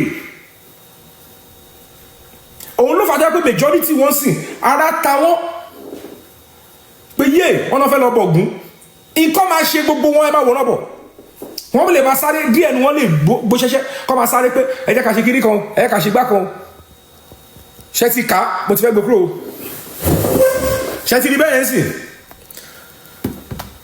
sì ṣẹ́ ti rí so màá mú lẹ́tà tí ò wá láti odidi first headquarters pẹ̀lú ojú mi tí mo sọ̀rọ̀ báyìí kò dẹ̀ sí president ṣé mi ni mo kọ́ sínú presidency Honorable Olusegun and Smith respect ṣé èmi ni mo kọ́ sílẹ̀ ṣé eventually ṣé mi arrest àwọn suspect tí mo tẹ̀lé wọn lọ the only one tó involve táwọn underground yìí tó wá they didn't understand that àwọn tó support nínú àwọn tó jẹ́ nínú àwọn underground yẹn wọn ò mọ̀ pé they were being deceived wọn ò mọ̀ pé this person is doing competition mo ṣàfẹ́ gbà lọ àwa no kò sí tí mi ò glory yẹn public lónìí mo kàn wò pé let me stand by the public ebi ò mọ̀ pé ẹ máa yí mọ́ mi lọ́wọ́ ṣé mi tí mo ṣe kéèsì bàbá ìjẹ̀ṣà ṣé bàbá ìjẹ̀ṣà fẹ́ fún mi lọ́wọ́ ni àbí èèyàn máa ń ṣerú kéèsì bàbá ìjẹ̀ṣà nítorí owó. Thank you so much, my brother. Bless you so much. Thank you. Everybody tí mo ti wà bẹ́ẹ̀ yẹn ti rí ẹ post ẹ̀ sórí page yìí kó sọ pé rọ̀ mọ́ pa àbíjọ́ tí mo ti gbé jáde ẹ gbọ́ kó sọ pé Dayo Fabiyi went to take kiri kan wọ́n mọ̀ pé Mohbad máa rí justice àti Wùmí o àtàdúrà o wọ́n mọ̀ pé gbogbo àwọn sì lọ kóòtù n tó wà bẹ́ẹ̀ nìyẹn the only thing only pé ìjà tí àwọn underground yẹn tí wọ́n dá sílẹ̀ láàrin mi àtàwọn ọlọ́pàá yẹn kò dẹ́ ṣe pé wọ́n dájà yẹn lẹ̀ lásán nítorí pé tí n bá jàjà yẹn woman IPO tó ń lò yẹn bá ṣe máa ṣe lásán nìyẹn tí a ní rí headway bó ṣe ń náwó nìyẹn wọn á ní bọ ní kéèsì yẹn wà wọn á dẹ̀ bu àwọn tí ó ń ṣe investigation wọn á dẹ̀ máa da orí public síbòmí and I said not on your life woman IPO yẹn mo dẹ̀ competition against them I even wrote it because bá ṣe ń ṣe kéèsì lọ they detailed somebody to me from the National Security Advisor's Office kò lè yé ogbó because it's more than just ọ̀rọ̀ Mohbad. The truth is, this case, they will still give justice to Mohbad. Anybody bá tọ̀ wọ́n nínú gọ́ọ̀mẹ̀ntì pé ẹ máa wọ̀rí ìkòsí nǹkan wọ́n ń gà wọ́n ni. Ó yà ní ẹ̀kọ́ tó tọ̀ pé àwọn ti náwó àwọn tó ń ṣe investigation lọ́mọ máa gà wọ́n pé kó tó dìgbà pé àwọn presidency máa tún pariwo àwa máa ti gba transfer àwọn kan ti kúrò iṣẹ́ ọlọ́pàá. So owó tó bá ń ná sìn àwọn àjẹmọ́nú àwọn wọ̀nyẹn ni because àwọn ẹlẹ́lẹ́ láwọn báyìí pé kọ́kọ́ tẹ́yẹ bá jẹ kọ́ ló máa gbé fò. So why would I be joining issues with all these ones kí n máa bá wọn pariwo because I know what I am doing. Ibi tí kéèsì wá sí mo ti lọ kọ statement wọ́n ti pè mí and that's the only way they can start arresting the suspect. Tí ó bá ṣe pé mo wà ń bì káde mo wà ní time yẹn ni instead tí mo fi rán ẹni tó wà lára àwọn àtàjọ́ ṣe justice tí mo rán yẹn lọ èmi ni máa lọ face tó máa má dúró yẹn kúrò bẹ́ẹ̀ jọ yẹn because even l'Abuja they were like even the ẹni tó jẹ́ new IPO gbàtọ́ ti yọ woman yẹn kúrò òun sọ pé but you call the CP you should have called those who have sent more police officers money I am not there I never knew that Abdullah would come to that position on a case King White ni mo bá ṣe case but 50-50 but owó ni máa ná tí bá ní kí mobilize CP tactical squad kí ni kọ́ ilé síbẹ̀ gbogbo ọ̀tọ́ bá lọ owó ni máa ná àwọn public yìí ọmọ àlọ́ fún fowó àwọn ṣe nǹkan ni ṣé gbogbo yẹn ni wọ́n máa sọ síta ni because there is one Paparano, why would they pay money for this? Why would they pay money for that? I'm sick and tired of all those scrutiny.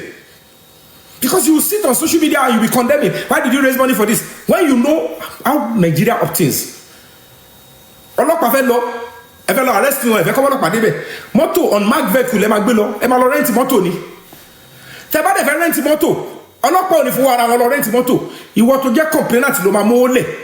But because as an NGO they expect more you are the one doing the case Mohbad yìí sì bọ́ ìwà kí n sọ tán fún yín family Mohbad yóò pursue case wọn wá justice for Mohbad tí ẹ̀yin public bá fẹ́ wá táwa ṣe represent sí èmi tí mò ń jẹ́ lead of result mi sí nlé gbogbo àdúrà tí Wùmí yẹn ń gbà àtàwọn tó kù ní ọlọ́mọ ìkí Yomi yẹn wálé ọlọ́mọ ìkó wálé ẹ jẹ́ ká bẹ̀rẹ̀ sí ṣàkárà àwọn èèyàn if not ní kò sí kan tó stop case Mohbad ọmọ akọ àwọn tó kù tí bá délé sí ọlọ́pàá bá dé èmi lò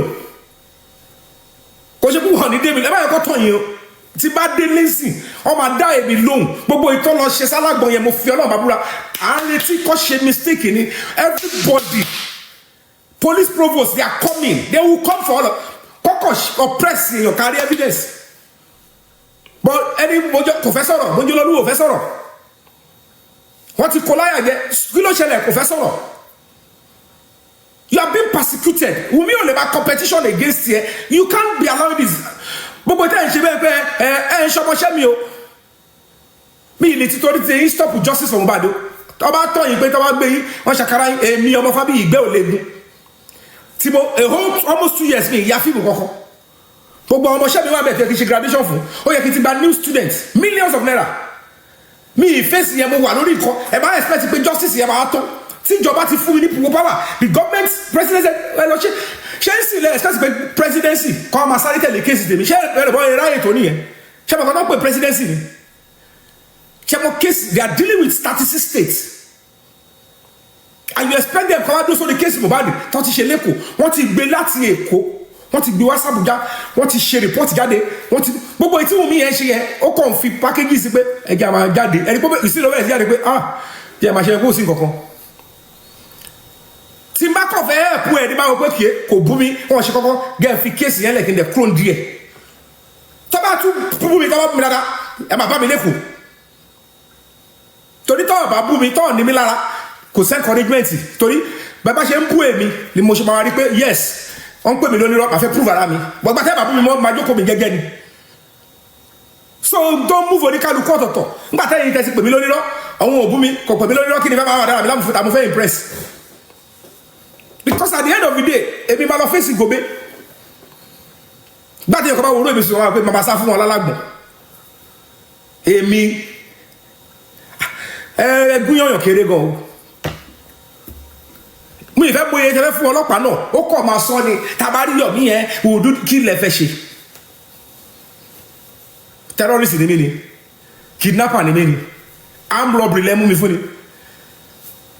sọfẹ́ kọjá pé òkè wọ́n bú sàbàbúlì kí ló fẹ́ ṣẹlẹ̀ ẹ fẹ́ gbé mi lọ kóòtù ẹ fẹ́ fún mi freedom bàbá fame gidi bẹ́ẹ̀ ṣe ń sọ báyìí ni màá ní kọ́ bá mi pé gbogbo mídíà kọ́ wá pàdé mi èmi gbogbo news nígbà mi bá sọ kọ́ bá kọ́ béèrè pé ta ló gbé Yomi kí ló ṣẹlẹ̀ àwọn á ní Wùnmí táwọn tó ní agbára tí mo ti bá ṣe mo ní my first political appointment was in 2003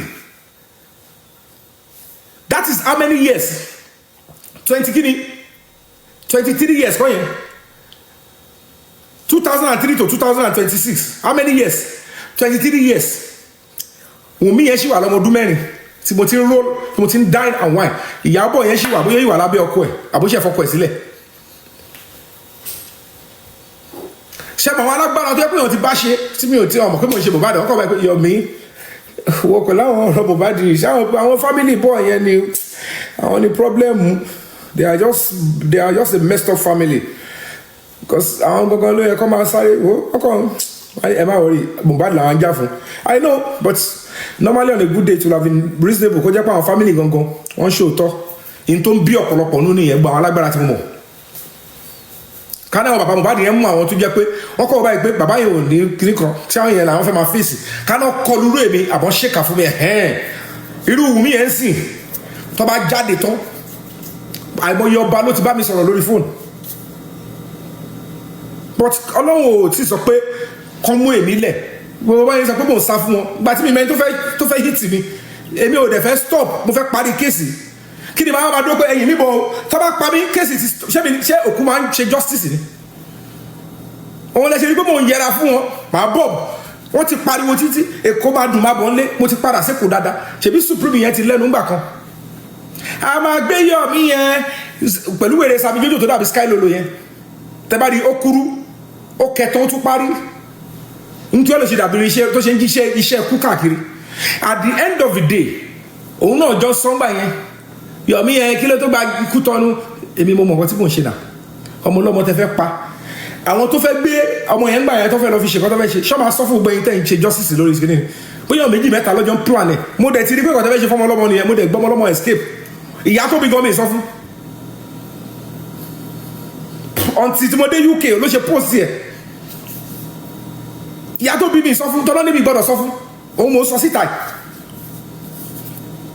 wọn náà fi ti máa ṣe dé UK ní gbọ́dọ̀ sọ fún pé mo ti travel Badagry mo parọ́ fún pé mo wà so wọn nílé ọmọ mi màá máa parọ́ pé wọ́n lé ọmọ kí ni fẹ́ máa sọ gbòó yẹn fún gbogbo owó tá à ń sọ yìí ẹ báwo bá yẹ pé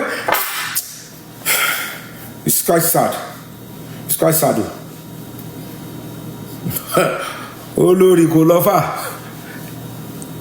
so it's so funny mi ìmọ̀ bóyá fẹ́ bá ṣàlàyé tó fún ọ̀yàn lórí kìíní on a good day kò yẹ kí n ní problem pẹ̀lú anybody just tí bá sọ̀rọ̀ tẹ́ bá dẹ̀ gbà mí gbọ́ ẹ̀yin lè máa force mi láti máa sọ nǹkan jù ṣé bẹ́ẹ̀ tí mọ̀ pé mi ni èmi dẹ̀ sọ wípé mi ò lè stop on a good day tí bá rí pé gbogbo everybody ò dá sí justice mọ̀ ó yẹ kí n ti back down now ó yẹ kí n ti back down do you know how many millions I've spent in the last a month and a half or two come out to us on the last 3-4 months tí Amẹ́ríkà tí mo lọ ṣé mo lọ ṣiṣẹ́ mẹ́rin ẹ jọ how many weeks mo lò l'Amẹ́ríkà and I protested in 2 places the 2 most popular places in America ni mo ti lọ protest I was in UK I protested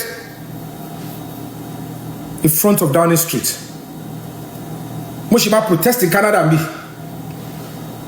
òtútù wọ ipò mi ò lè wá gan pasú ní because ní rọrọ sọ èyí tí mo lọ protest ní White House ẹ̀mí fẹ́ bọ́ èyí tí mo protest ní Times Square ẹ̀mí fẹ́ bọ́ gbogbo ẹ̀kọ́ mi lọ́pọ̀ ni mo ní lórí Mohbad gan ó ti ń dóbò lọ́rùn èmi wà láyé gbogbo ẹ̀kọ́ mi ó wà rìsẹ́sì mo gbé kọ́ mo ṣe níbi èlé wa kú sínú òtútù o máa dúró di summer kí n tó protest in Canada tí máa ti ṣe fàá tí òrèbí tán pé mo bá dò báwo ló ṣe dédé justice. The only thing they might have done is àwọn tó ń ṣe investigation lọ́wọ́lọ́wọ́ tí mo bá ní problem àwọn yẹn ti mọ̀ pé kó tó di pé máa fẹjọ́ ó máa kọ presidency kí tó lọ padà èmi ò dẹ̀ ní máa kọ lọ́ máa pe presidency kí máa tún kọ kí ní lọ bẹ̀ I will take my time òun la ṣe gbégbé sẹ́tà à ń gbé we are going to court pé ok wèrè tẹ́fẹ́ gbáyé kẹrẹ̀rẹ́ àwọn rò pé ẹgbẹ́ tó kù ló máa wà bẹ́ẹ̀ ni mo ṣe wò pé let's go to court kì í ṣe àwọn káwá ti wèrè bọ́lẹ̀.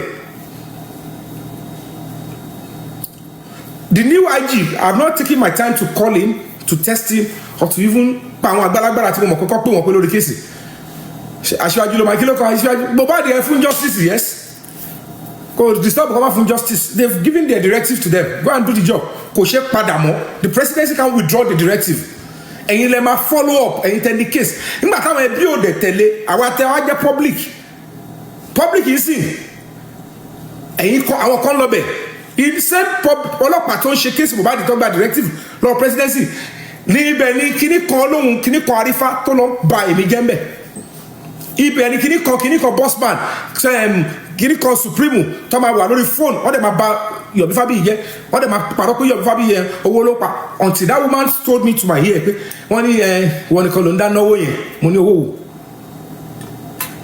ẹ bèrè owó lọ́wọ́ mi bí iṣẹ́ bèrè owó mo ṣe lọ yáwó ní carbon ibi tí mo ti ibẹ̀ ni mo ti bá expander sọ̀rọ̀ these people said they needed so amount of money káwọn tíìmù yẹn lè lọ sẹ́kọ̀ọ́ wọ́n máa sùn tẹ́ẹ̀lì wọ́n máa gbé mọ́tò wọ́n máa ṣe gbá kan the same people ọtí ẹ má dáwó kankan o ẹ má dáwó o ẹ̀dẹ̀ ń lọ lẹ́yìn ẹ lọ ń gbowó lọ́wọ́ àwọn èèyàn ní kọ̀rọ̀ ẹ má dáwó fún Yomi case is over o nídìí lọ́ọ̀yà kankan mọ́ o ẹ bèrè pé ru supreme tó ti pariwo pé nídìí lọ́ọ̀yà mọ́ níbo ló fojú sígbà tí wọ́n lọ gbé kinní kan Maxwell lọ́ọ̀yà kinní kan tó squad ẹ̀rì ṣèbí wọ́n sọ pé kò nídìí lọ́ọ̀yà mọ́ ni that's how they deceive all of you because they don't want me to move and get justice àwọn irinṣẹ́ wọn ní the only way ni pé ẹ má yẹ kí Yomi yẹn rí owó ẹrún Yomi yẹn pa nígbà tó gbóyè tẹ̀lẹ̀ ṣe mo dẹ̀dá ṣe nǹkan mi lọ kò ṣe pé kò mi kí n lọ sọ́dọ̀ olórí ẹbí lọ bèrè owó kò ṣe pé mi lè lọ sọ́dọ̀ ọgbà kí n lọ bèrè owó ṣùgbọ́n gbogbo ẹ̀ ń bá gòbè lọ ó ń bá ìsọ̀tì lọ because the more you go and ask for money the next thing is tọ́ba gbé wá the platform wọ́n máa sọ̀rọ̀ sí anyhow they don't even want to believe that ìwọ̀nba ọ̀rọ̀ díẹ̀ ló yẹ kí n sọ going on platform ó ti ìnira ló ń jẹ́ fẹ́mi I love to talk I love to be open I love to be free but ibi tí máa ń lọ ibi tí wọ́n máa ti respect mi nìyẹn mi ní kí mò ń jọ lọ́nà ṣe show mi ìmọ̀gbà tó bẹ̀rẹ̀ Austin bí kò wá sí justice Mohbad but kò sí mo fẹ́ rí she respects me she give me my respect she allow me to talk nígbà tó rí pé bẹ́ẹ̀ nìkan mò ń lọ sí wọ́n rún pa ìyá oníyà wọ́n yà gbogbo past kìíní level àtàwọn tó ti yẹ pé wọ́n bò láṣìírí àtàwọn tó sọ pé fún ẹ̀pù mi o ebi pa mi wọ́n yà sọ́ọ́ di gòbè wọn lọ́wọ́ ara ogun ayé náà ni ìyá oníyà orí fìrìfìrì ó náà bí kó máa lọ Deeper Life mo ní ẹ má lọ Deeper Life nìkan ẹ lọ sí MFM ogun ayé rẹ rí yẹn nígbà tó ń kó bòmí ẹ mọ́ ń gbà yẹn bóyá nígbà tó ń fún mi gẹ ìgbọ́n lè máa sọ lẹ́yìn pé ẹ̀ ń Fabiyi yẹn lè jẹ́ irọ́ ti pa ọ̀pọ̀ yẹn kàn paṣù iná rẹ fi ilẹ̀ díẹ̀ àwọn sọ yẹn fún yàn ẹ rò bó ṣe easy nìyẹn ẹ fẹ́ máa ṣe justice ẹni tó pààyàn bó fẹ́ dúró kò fẹ́ kọ́ pa òun ṣé ó máa wò yìí ni ẹ dúpẹ́ pé wọ́n ti ẹ̀ kó bọ̀ bòyí ẹ mọ ogun tó ti wá fi bèbè ṣeré ni ìmọ̀ nígbà tí kìnní kan Pythagoras tó sọ lórí kìnní tèmi ta ló lọ sọ́ọ̀ṣì lọ ṣàdúrà fún mi ní gbogbo yín tó ní Yomi yẹn ó dàbẹ̀ kó ní oògùn burúkú ládùúgbò kan tá ti ṣe fún tí ó ràn ó ṣùgbọ́n ẹ wo in the next 2 weeks nǹkan máa sọ̀kalẹ̀ sára Yomi yẹn ṣe àwọn wèrè tèmi yẹn gílẹ̀ tó sọ fún pé ogun tó máa sọ̀kalẹ̀ ta ló gbèrú ẹ tí rí sọ láti bí ọjọ́ ìsára Yomi ṣùgbọ́n lórí burúkú wọn sì wọn máa bú ajá tapa ẹ̀yin tẹ́ ní nǹkan máa sọ̀kalẹ̀ sí mi lára lẹ́yìn ìgbà yẹn mo ti dóyà láyé ọ̀bù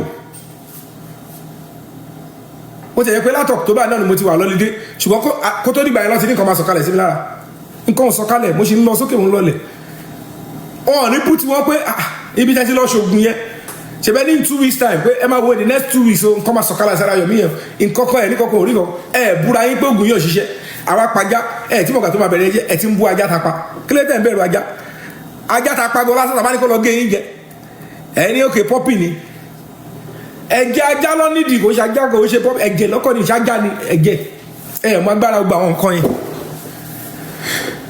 So on behalf of Mojololuwa gbogbo ẹ̀yin tó bá ti ṣẹ̀ mú kọ́ máa bẹ̀yìn ni sáwà ṣàbí ọ̀rọ̀ ògolúwa gbogbo yín ẹ dáríjì torí bẹ́ẹ̀ ṣe lọ́rùn yẹn àwọn kan tó ń tì í pé kẹ́ máa rún yẹn wọ́n ti mọ̀ pé wọ́n ti ń rún Wùnmí ti competition against ẹ̀ lọ́ṣẹ́ lóyìn o ọ̀pọ̀lọpọ̀ yóò mọ̀ gbogbo ẹ̀ṣẹ̀ tó ti wú tẹ́lẹ̀ àti ẹni tó ti wò pé òkun jẹ́ ká gbọ́ nǹkan pa ọ̀dọ̀ tiẹ̀ náà ni so gbogbo ẹni tó bá ti ṣẹ̀ ẹ dáríjì máa bẹ̀bẹ̀ fún yín lápá bẹ́ẹ̀ because a lè máa lose gbogbo àwọn foot soldier justice for Mohbad nígbà tá a bá ti lose ẹ̀yọ̀ kan bẹ́ẹ̀ ó tán nìyẹn o mélòó ló wà ń ta ṣé gbogbo àwọn tó kù tẹ́lẹ̀ tó ń tẹ̀lé mi tẹ́lẹ̀ ẹ̀rí wọ́n yẹ iṣẹ́ mi mẹ́rẹ̀ èmi tí mi ò dá 200,000 wọ́n ní mo dá 200,000 ẹ̀wòrú àwọn arífà kankan yẹn onílé nìkan ló sì ṣe ọlápẹ́tọ́ náà ti jẹ́ oní tíátà ó ń fọgbọ́n ṣe ọmọdọ̀ àgbà ó realize pé I'm just being honest kò ṣe parífà náà ti bojú olórí ẹbí jẹ́ o olórí ẹbí ò kàn sọ síta ni o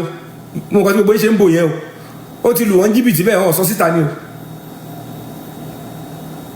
ẹ máa rí pé the other guy kí ló kọ̀ bọ́ yìí tó máa tẹ̀lé tó máa sọ̀rọ̀ dàda lọ́rọ̀ olórí ẹbí tó pè mí wá sí kiri kò ní sọ́ńbẹ̀ yẹn pé àrífà yẹn ti padà lù wọ́n jìbìtì fake family kọfí ló gbé wá wọ́n bò yẹn pa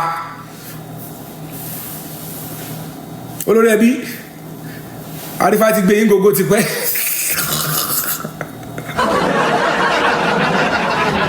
tó wọ́n àwọn tí wọ́n jẹ́ ká jà ẹ̀ máa blame mi ẹ̀yin tó yẹ pé you are street wise ẹ̀ mọ̀ bẹ́ẹ̀ ṣe ń handle gbogbo nǹkan àwọn alájọ àbápọ̀ yín lé olórí ẹbí for a reason ẹ wá jẹ́ káwọn kan máa ẹ́ńtà yín kọ́ máa ṣe gbogbo ẹ̀ bàbá èmi mọ̀ tẹ́ ṣe but ẹ ti ní justice tán ó máa ń dùn mí tẹ́ bá sọ pé justice tán because mo ṣì wà lẹ́nu wàhálà àwa sì ṣe lọ wọ́n máa kó ogun wọn láìpẹ́ yìí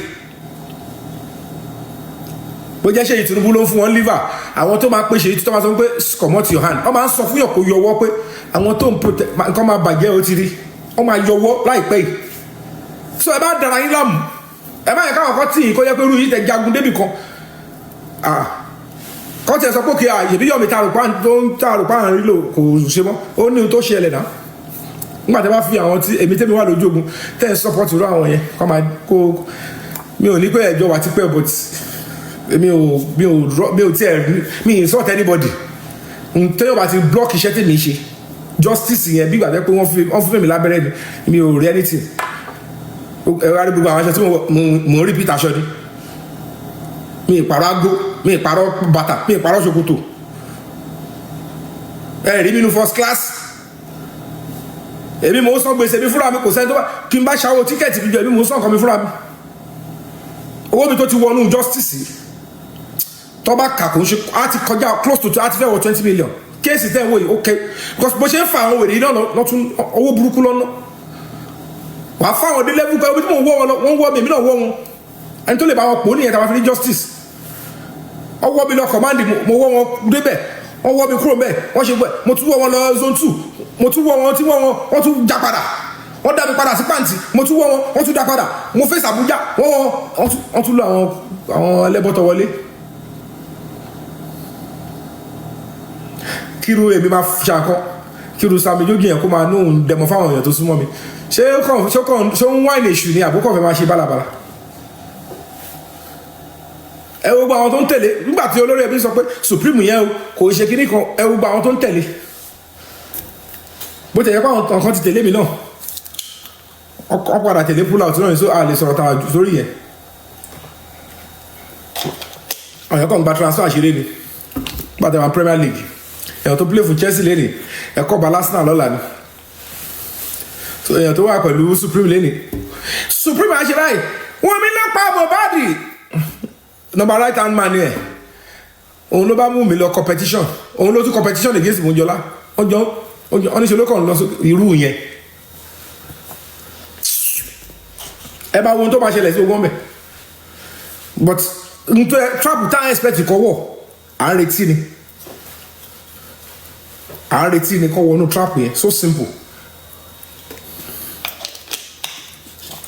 because kò lè máa sọ pé wọ́n ń pèèyàn kan fún questioning wọ́n fi lẹ̀ ṣé yẹn ló fẹ́ máa pé tó fi máa lo àwọn connection ńláńlá fún wọ́n ní police call for questioning and they leave kí ló did they arrest illegally did they detain unnecessarily so èmi ò tẹ̀lé waste kí ni bẹ́ẹ̀ mo retí kí nǹkan burúkú ṣẹlẹ̀ ọlọ́mọ yẹn kí nǹkan burúkú ṣẹlẹ̀ anyway pọ̀ pé èèyàn kan máa rò pé tó bá arrest anybody máa dákẹ́ àbí máa stop tí mo ṣe kò possible I can't mi ò lè ṣe so it's as simple as that so for the avoidance of doubt èmi ò mi ò ṣe bàjẹ́ ní the justice of Mohbad mi sọ fún anybody mi ti ẹ̀rọ orílẹ̀ ayé mi pé jẹ́ ẹ máa ṣe justice torí kí n lè bá rówó ẹ má n tó clear jù ní pé ohun tí mo ti tẹ́rí sí tí mo ti fararọ́ owó ò lè ka even from the first day tí wọ́n kọ́ west state Mohbad gbogbo èèyàn tó ń wò mí báyìí ló sọ pé Mr. Yomi ẹ má lọ bẹ padà mọ́ o ẹ má lọ bẹ bàbá because ọmọ pé ewu danger yẹn they could have killed me the second day neighbor Mohbad tí lady tí ó fẹ́ wá fi kí n lọ bá ẹni tó wà in charge of CCTV estate tó ní central storage nǹkan tó pè fún mi nìyẹn àwọn olóyìnbó wọn mi ò ní CCTV lé mi mọ̀ bóyá ṣe kan ń tó pè fún mi nìyẹn wọ́n mú mi lọ bó nítòun mo send number sí bàbá Mohbad àṣé bàbá Mohbad gangan ni olórí mafia tí ó wà justice fún Mohbad mi mọ àwọn tó send number sí wọ́n threaten woman wọ́n dẹ̀ mọ̀ lọ́kàn ara wọn pàwọn làwọn ṣiṣẹ́ yẹn o wọ́n dẹ̀ gbé pẹ̀lú Bukky Jesse pẹ̀lú wọn yẹn wọ́n lèmi test ara mi so gbogbo táwọn ẹ̀kọ́ sọ pé Yomi yẹn ò lóòótọ́ ní ẹ̀mú báyìí pé ṣé kí wọ́n máa bá yín rojọ́ kọ́tọ̀kọ̀tọ̀ ni kí n tẹ̀mí pẹ̀lú máa test èèyàn to do what máa test ara mi máa pa orúkọ sí neighbor mo kọ́ báyìí pé wọ́n lọ́hùn máa fi àtijọ́ àti mo wá síbi tó nira o so because Nigerian society is having scarcity of justice fighter so ẹlòmíì ò believe pé ohun tí mo ṣe mo lè máa ṣe láti inú mi mo sọ báyìí mo nígbà tí wọ́n kọ́ bẹ̀rẹ̀ nínú nǹkan kéésì bàbá ìṣàgbọ́n wọ́n kọ́ bẹ̀rẹ̀ báyìí bàbá ìṣàgbọ́n ò kọ́kọ́ believe pé mo ṣe jẹ́ nílé ó báyìí pé kí ló ń jẹ́ activist yọ̀wọ́n náà máa pẹ́ kó bá protest wá sí pàǹtí mo ní èmi mo ní mo fọ́ ọlọ́mà búra mo ń protest ní pàǹtí Davido ló kọ́kọ́ attack mi ó bẹ̀rẹ̀ sí tweet look at him he is not using face mask kọ́ lọ arrest mi òun ló kọ́kọ́ threatening pé tó bá bí mi dá kí n lọ protest pàǹtí yẹn pé beach on site ẹ lọ gọ́gùn ẹ̀ Davido attack Yomi Fabiyi mi lọ péjì ẹ̀ rí mi ìwọ péjì Davido òun ló wá sí péjì mi gbogbo wọn lọ́mọ bàbá wọn bàbá ọkọ rí wíṣkì nílé ayé mi bó ṣiṣẹ́ rè bàbá mo pè sí fíìmù bàbá ẹ ṣe ká fi sí October mo ní show ní September ó ṣetán àti wá ṣe fíìmù kò béèrè owó wọn fẹ́ da pakádà rámìdá síbẹ̀ náà mo ṣe wá wọlé tó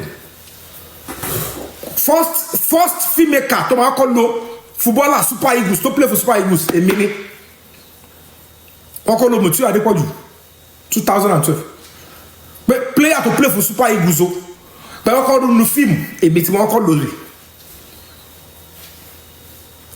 so gbogbo wọn táṣà wà ní ọmọ wọ́n tẹ́bá lọ́wọ́ yẹ kí àjọgbá bọ̀ àìsí kí mi pé Yomi yìí ògo ilé ti le jù ẹ burú ẹ bá wọ̀ rí wéèrè ní tó bá ṣe pé àwọn ògbó táwà irú kò mi àti ìyàbọ̀ yà ní wà ó ṣàkọ ó gbáyà mi lórí bàbá Ìjẹ̀ṣà mò ń sòótọ́ tèmi human right tèmi mò ń ṣe jẹ́jẹ́ Yomi yẹn máa bẹ òbò yìí ti pẹ́ náà òbò yìí ti gíràn kí ló tó fi fọwọ́ gbá òbò ẹ̀ tó fẹ́ bá Yomi Fabiyi ìjà kí ni gbogbo pálapàla yìí bẹ́ẹ̀ ló ń dárúkọ Yomi Fabiyi ibi tí Lizzy sọ pé àǹdóra wa nìyẹn pé tí ó bá ń ṣe lọ́ọ̀vù àbí nǹkan kò lè máa dárúkọ mi pẹ̀lú passion bẹ́yẹn ọmọ tí ẹ̀ dúpẹ́ lọ́wọ́ Ọlọ́run pé kò sọ pé irú Yomi yẹn mi ní dá lóhùn kò sí sẹ́ẹ̀tì òun àbí this àbí that àbí godmother ó ṣàṣìwò pé Yomi Fabiyi ó ṣàn dárúkọ ẹ̀ orúkọ yẹn kì í náà ni ṣùgbọ́n ohun tí mo bá pò ló ń lọ wájú yẹn mo ti ẹ bá gbọ́ pa sára ó ń fi wèrè ó fẹ́ sámọ́ the other one yẹn lọ́wọ́ nísìnyí mo sọ wíkẹ́ lọ́ra popcorn ẹ̀rí nǹkan tó ń pè ní original witchcraft ìjà àwọn ẹlẹ́yẹ ó ṣẹ̀ṣẹ̀ máa bẹ̀rẹ̀ ni díẹ̀ lẹ́rí pé èèyàn kan gbé mú sókè èyí tí Ìyábọ̀ tó ṣe báyẹn kò fẹnu kàn rárá nígbà tó dé kò tẹ́lẹ̀tẹ́lẹ̀ àdìmọ́ra pa ni èmi jẹ́ iṣẹ́ àpilẹ̀ máa ṣe ẹ ṣẹ̀ṣẹ̀ máa rí fíìmù ọmọ gbogbo ìta ń pray tẹ́ ẹ rí di Wùmí yẹn ta àṣírí ẹ̀ máa tú báyìí ẹ rí ọlọ́pàá tó bá gbọ́n ni kó tètè àmà fọgbọ́n bá ṣe kó máa yẹra kó máa lo maturity eléyìí máa kó bá anybody ó máa kó bá anybody ó máa kó bá anybody spiritually nǹkan máa bà wọ́n professionally nǹkan máa bà wọ́n social media nǹkan máa bà wọ́n Mohbad máa rí justice ó máa formation ọlọ́wọ́ ọ̀hún kan mọ́ ni mo wà ń bí o mo wà Naija o let's go there Mohbad ó máa rí justice àwọn olórí kan ló wà ń bẹ́ẹ̀ àwọn kan ló ń protect kìnnìkan kan omi bàbá Mohbad kan ló ń lo agbára lọ́la ẹ máa wọ́n bọ̀ kálẹ̀ mọ̀kàn tó ń pè ní government ni kẹ́ mọ̀kàn tó ń pè ní politics tẹ̀bá mọ̀kàn tó ń pè ní election period ẹ mọ̀ pé ó sensitive ohun tó lè máa mú àwọn governor tí wọn kì í ra gúgúrú lẹ́gbẹ̀ẹ́ títí tó kì í ra ṣùṣù ṣe tẹ́lẹ̀ tó bá di time election bó ṣe fọ pátá landlady lọ́wọ́ máa ra iṣu ṣùṣù létí gọ́tà time election ló ń jẹ́ bẹ́ẹ̀ kẹ́ mọ̀ nǹkan tó ń pè ní ṣé ìtọ́jú àwọn ilé lọ́mọ àwọn tó pa Mohbad lọ́mọ fi risk gọ́ọ̀mẹ̀ntì lé lórí wọn sọ pé Mohbad bá rí justice ẹ̀ ń ṣeré pa ẹni tó bá fún wọn l'assurance sí temporary ni wọn ò pa wọn rí mi múnà ká ní Mohbad ò ní rí justice on the 7th November 7 yẹn èmi ò ní travel on the 5 tí mo travel on the 6 tí mo travel yẹn on the 7 on the 6 tí mo travel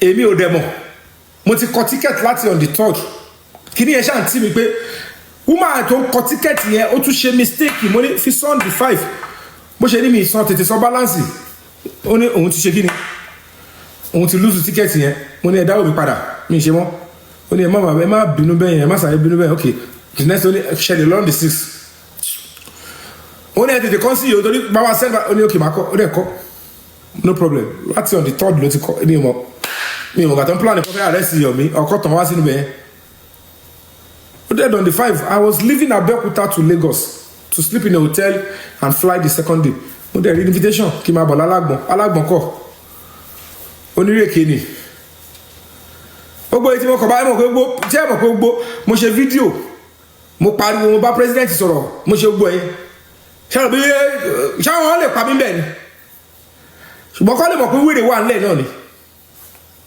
torí lè jẹ́ pọ́n plan kọ́ fẹ́ pa mí tòótọ́ ọ̀kú jẹ́ pọ́n fẹ́ ṣèkà irú Wùmí yẹn sì wọ́n á pè mí débẹ̀ mi ìṣáà ni máa dé adálágbọ̀n sì máa bùgà ń bẹ̀ pé ẹ̀ lè ṣe ọkọ̀ fún mi tọ́lọ́pàá tó bí 40 wọ́n kàn máa ṣanwó lára olú ẹni wọ́n máa wò bí ọ̀dẹ̀ wọ́n á lọ gbé Wùmí yẹn wá ń sìn òun náà ṣe bẹ́ẹ̀ mi nígbà kí nìkan wọ́n ń dọ̀ ṣe iṣẹ́ Mohbad lélẹ̀ ok kò sí wàhálà ọ̀yà àwọn pè mí lẹ́yìn ọ̀yà bẹ̀ẹ̀ kò sọ kó má bínú àwọn adìmọ̀ mi agbọ́yàn lèmi lẹ́sẹ̀ ara olú àṣẹ gìsgìs àkọ́ da ọgbẹ́ justice for Mohbad àkọ́ da yìí sómi ni pé kò sí ẹjọ́ mi o ẹgbà mi gbọ́ ẹ̀yin náà mọ yìí mi Wùmí ló mọ yìí mi sìn ẹni bó ṣe ṣe gbẹ àdáwọ́lẹ̀ èmi náà lọ bẹ̀bẹ̀ lórí tv platform Wùmí olórí Mohbad ó yá má bínú ìwọ òdòdì ọlọ́pàá bàtẹ̀ lè yẹ kọrin yẹn kọ́ bá mi sẹ́ndì ipo káwọ́ máa lọ jẹ́jẹ́ ṣùgbọ́n àmọ́bọ́ yẹn ṣe kí tó torí tó bá yẹ pé òun ni mo rí inú fídíò yẹn èèyàn gbọ́dọ̀ gbàdúrà kó bá ẹjọ́ tó yẹ lọ́wọ́ lead not to temptation okay temptation máa báyọ̀ náà ni o so òun lẹ́lẹ́dàá Mohbad ṣe gbé mi pé aláyé àwọn eléyìí ẹlẹ́bọ̀tọ̀ ni wọ́n ẹ máa lọ sí UK kẹ máa lọ ó dẹ̀ fèsì ọ̀nà ọbẹ̀ but that doesn't stop me mo ṣe push lára àwọn tàjọ́ tó ń ṣe kiri ó wà ń bẹ̀ òun ni mo rán lọ òun ni mo send owó sí wọ́n lè dárúkọ ẹ̀ yìí at least àwọn tó ń ṣe justice wọn ti help òun náà dáadáa recently gba owó kò bá mi lọ owó yẹn fún àwọn ọlọ́pàá yẹn tó bá wá ní o òun la ṣe mo kọ arrange ọlọ́pàá méjì pé ó yá ẹ bá wọn sọ̀rọ̀ l'Abuja so ngbà tó wọn máa fi dé ọkọ̀ kúrò bẹ́ẹ̀ ni Mr. Yomi ó dẹ̀ pé kí n gbọ́ ẹ̀ ti dáhùn wọn ó ti send fídíò àdúrà ń bọ̀ jẹ́ fi fídíò yẹn kọ́ lè mọ̀ pé wọ́n ẹni yẹn ariwo kẹ́ lè mọ̀ ń kọ́ fi hàn yín ni wọ́n ṣe wà ń kọ́ọ̀tù ńjọ́ yẹn ẹni yẹn send ẹ̀ sí mi kí n gbọ́ ẹ̀ ti yẹn sábà pé yéè àṣé wọ́n ṣọ́ wa wọ́n ní wọ́n ní mú ta ni mo kàn fẹ́ fi hàn yín ni o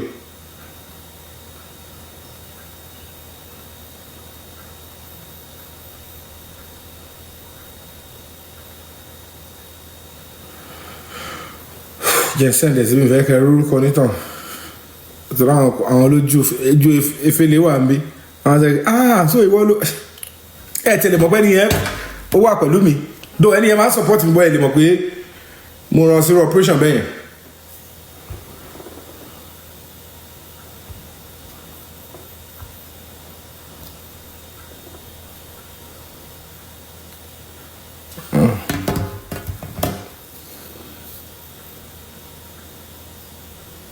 ó dùn mí gan jọ yẹn o ìgbà yẹn làbá ti finish case Mohbad yẹn kọ̀síkánná ti rádúrà gbẹ̀ngbà yẹn gbogbo ìtàn sọ pé lẹ́yìn tí Wùmí ti lọ ni o lẹ́yìn tí Wùmí ti lọ dàwọn ọlọ́pàá Àbújá yẹn wọ́n fẹ́ mú àdúrà.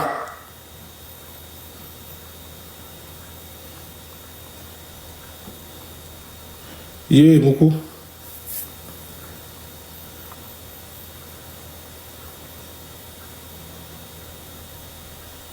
ń bọ̀.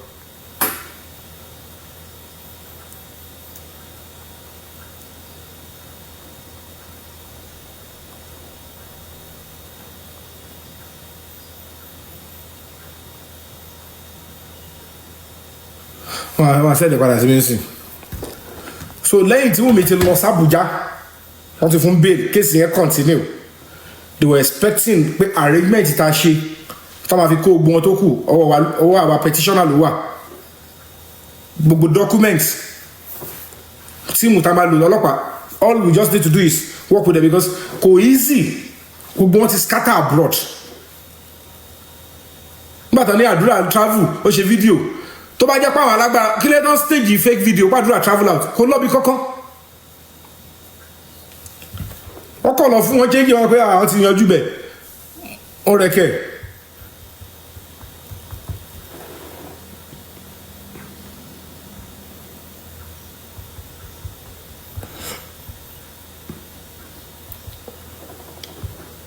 ṣó sí eyín.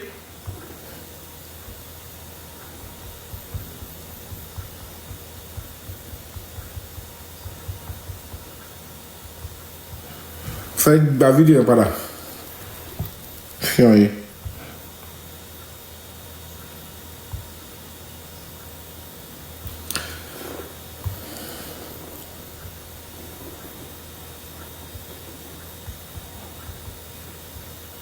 so wọ́n kàn tán yìí pé kò sí justice of that they were even the ones angry but how far we told you to call us if you need more police backup. Why did you allow him to escape? Wọ́n ní wọ́n ti pa I'm not there. Ẹni tí mo rán lọ ó lẹ́rù bá òun pé wọ́n ti dá òun mọ̀ ó dẹ̀ lọ. So when the police was holding the àdúrà àwọn King Wise yẹn kó OPC boys bóyá OPC ni wọ́n bóyá area boys ni wọ́n bóyá tọ́ọ̀gì ni wọ́n ẹ̀rí péjọ yẹn ni wọ́n ṣe fídíò tó náà wà láàrin àwọn kan òun escape ìbí lẹ́yìn tí Wùmí ti lọ sí Àbújá ni. So kò ní sí àwọn èèyàn bẹ̀ kó wọ́n fẹ́ arrest wọn ní justice tán Wùmí ti lọ́bẹ̀ ó sì ni wọ́n máa fẹ́ arrest àdúrà ṣé àwọn kan tó bá ti arrest àdúrà ẹlẹ́bọ̀tán ti délẹ̀ nìyẹn. ọkọ̀ kì í sì ń gbà mí because if anybody can just be arresting anybody àwọn tó ń ṣe case nìkan ló ní power láti arrest àtàwátà yìí so àwọn ò sí ń bẹ̀ sí wọ́n ti ní don't support Yomi Fabiyi o don't support kìnnìkan o àwọn tó láwọn ẹ wo àwọn tó sọ pé àwọn ní underground ẹni pé bí ta ṣe dé mọ náà ló stop sí ìbẹ́ lẹ́yìn ilẹ̀ ń ṣe nǹkan lọ pẹ̀lú ọlọ́pàá kí ló dé tẹ́yìn ò ṣe continue kẹ́ lè mọ reason pé kò ń ṣe pé Mohbad ò yẹ kó rí justice ẹ wo àwọn innocent people tó donate fáwọn people yìí they cajole them pé ẹ má support break the silence àwọn làwọn wà ń bẹ̀ ẹ wá wò ó sí nígbà táwa ti stop ó sì tí mo ti wà ń bì wọn ò ṣe kankan mọ́. And people could not even ask themselves ẹ wo sì ṣe bẹ́ẹ̀ sọ pé Yomi yẹn irọ́ ló ń pa Yomi yẹn ò ṣe kankan kò sí presidency èyí tẹ̀yìn ní gangan tó ń ṣiṣẹ́ lọ kí ló dé tẹ̀ continue ká máa rí activity lọ báyìí. That is òun ni mo ṣe wọ pé a gbọ́dọ̀ fi gap yẹn sí so that there will not be unnecessary competition again because tabasare ṣe ń gbà yẹn náà wọn láwọn làwọn wà ń bẹ̀. When we arrested Damola they were pushing narrative to all this host ọ̀rọ̀ Dàmọ́lá àti àdúrà nìkan ni o òun nìkan ló ń ṣe lábùjá kò ń ṣe justice for Mohbad mo kàn rán ẹni báyìí ṣé kò ń kọ́ lẹ́fẹ̀ẹ́ ká máa sọ lórí kíní ni Wùmí yẹn lágbára àwọn kan ló wà bọ́ ṣe ní agbára bọ́ ṣe ní gbogbo ẹ̀ àwọn náà níbi ẹ̀ kọjá ló dáadáa ni you didn't but agbára tó lágbára agbára lọ ní agbára tó lè get the audience of the president and they ask him to endorse it sir give the approval so that at least notify force headquarters the head of the police to go and lift the case from Lagos and reinvestigate it and give justice on that òun ni wọ́n ṣe sọ síbẹ̀ pé harmonize and prosecute ohun tó wà nínú directive yẹn nìyẹn that is the order of the president harmonize and prosecute but àwọn tíìmù yẹn lọ́ máa sọ pé ọ̀gá nǹkan bábà la rí o kí ló ṣẹlẹ̀ okay wow report àwọn okay no problem let me oya ẹ̀yin lẹ mọ̀ better if it is going to affect our government ẹ̀yin lẹ mọ̀ if the petitioner is reliable ẹ̀yin lẹ mọ̀ president ò ṣáà ní wo petition kọ́ lórúkọ mi Yomi Fabiyi aṣáájú òní sọ pé mi mẹ́tò jẹ́ Yomi Fabiyi níbi tá ìbádélé ni the president of Nigeria the first lady Ṣèyí Tinubu the son ọ̀ ní dárúkọ Yomi Fabiyi kó lóun mẹ́tò jẹ́ bẹ́ẹ̀ ẹ wá rírú ẹni yẹn tó ń bá yín jà ẹ̀ rọ́bìṣì ni ṣé nítorí pé mi ò mọ Ṣèyí Tinubu àti lọ́tọ̀rọ̀ owó lọ́wọ́ ẹ̀ at least mo sì ń sọ pé nítorí mọ́ mi jó kẹ́m kíní àwẹ̀ tó ṣe previous one tí mo lọ bá tọ́lú bá jùkú tó ní kọ́ pé mi wá kí wá bọ̀ jẹun yẹn he said he told Legend I want Yomi Fabiyi there ní ìdẹ̀bẹ̀rẹ̀ wọn náírà wọn ní ká lọ síbi ìta wọn mo bá pé mo ti promise woman mo gbé cap straight mo lọ kí lè join birthday party because tó bá ti yọ sópò wọ́n tàbí fi ṣe justice kí n tèmi tí n bá ní owó pé nǹkankan mo nílò fi ṣe nǹkan mo mọ àwọn tí ó pé mo ní personal relationship pẹ̀lú mi bá pàdé wọn ní ìgboro mi bá pàdé wọn lórí justice on bad I will tell them this is what I need it for tó bá assist but kò ṣe pé kí n wá máa sọ the advantage or opportunity I don't do that anybody tó bá assist mi ó wá látọkùn ẹ pé ẹni yẹn ni àpọ́nlé ni ilé máa báyọ̀ pé yẹn máa ta kí n máa lọ pray Olúwa instead máa pray kọ́ lọ́n fún yẹn kó fún mi lówó kí ló tí mo sọ kọ́ lọ́n fún mi lówó direct ṣé mi ò níṣẹ́ tí mo lè fi lówó ni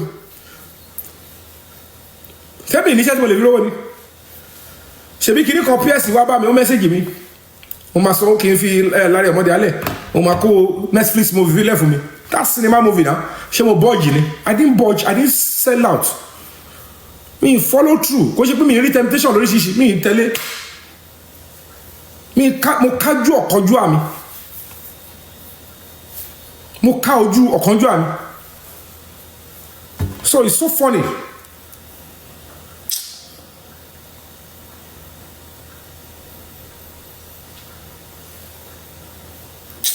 yẹn wá fídíò yẹn wọn wà ń bì kan bì iṣẹ́ ni tí bá ní lọ wá nu archive mo ṣe wọn kẹ́ni ẹ̀ sẹ̀ǹdẹ̀ sí mi padà yẹn wá màá rí bì kọ́sì mo ní ìgbìmọ̀ àwọn àwọ̀gán máa rí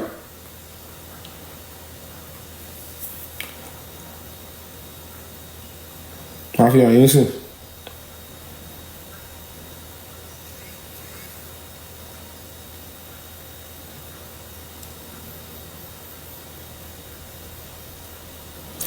so ọkọ ìyàbọ̀ ni Adam Sayo fẹ́ wá fídíò King White ní àtàdúrà ẹni àtọ́ bó ṣe arrive tó ẹni bó ṣe dé court níjọ́ yẹn Wùmí yẹn Ìyábọ̀ gan máa sọ fún Wùmí yẹn ni pé wọ́n ti closing on you àti wọnú Megabond estate yẹn ó dàbí pé mo fi fídíò yẹn nígbà yẹn bro kò sígbà tí mi ṣe lọ mú second phone mi yẹn cause gbogbo mi ṣe ń sọ̀rọ̀ sí mi o mo yìí kì í máa sọ̀rọ̀ live mo like kì í máa sọ̀rọ̀ live máa fi eg sí ẹ jẹ́ mú one of my phones archive phone mo archive just few seconds 10 seconds.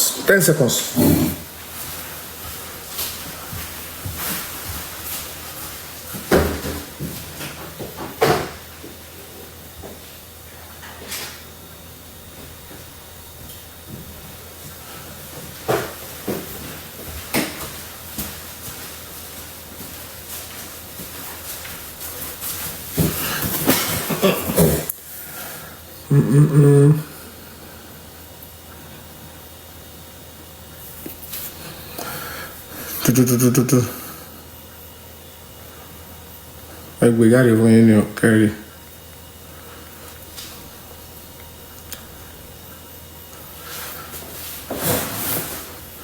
Ẹ ṣáà rí wárántì mo fi wárántì arrest wọn mí hàn yín náà.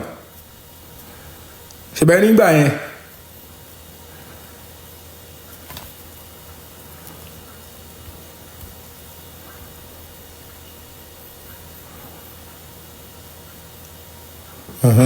So wọ́n ṣe rí wárántì nìyẹn o.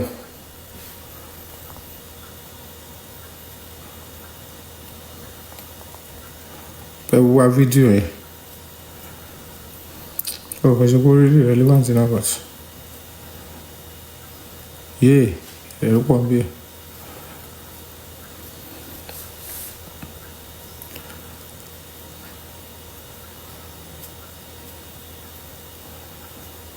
Tó báwo lọ ṣe ní báwo ni mo bá ṣe ní justice nǹkan tó méjì tó lé bẹ̀ mú àmọ́ tá à ń wá lórí kéèsì Mohbad. We know the two things that are important for prosecution and it will come true. Ọkùnrin ṣe ogun kékeré no be small war òun lè ṣe tó ń dá gbogbo tó ń dancing.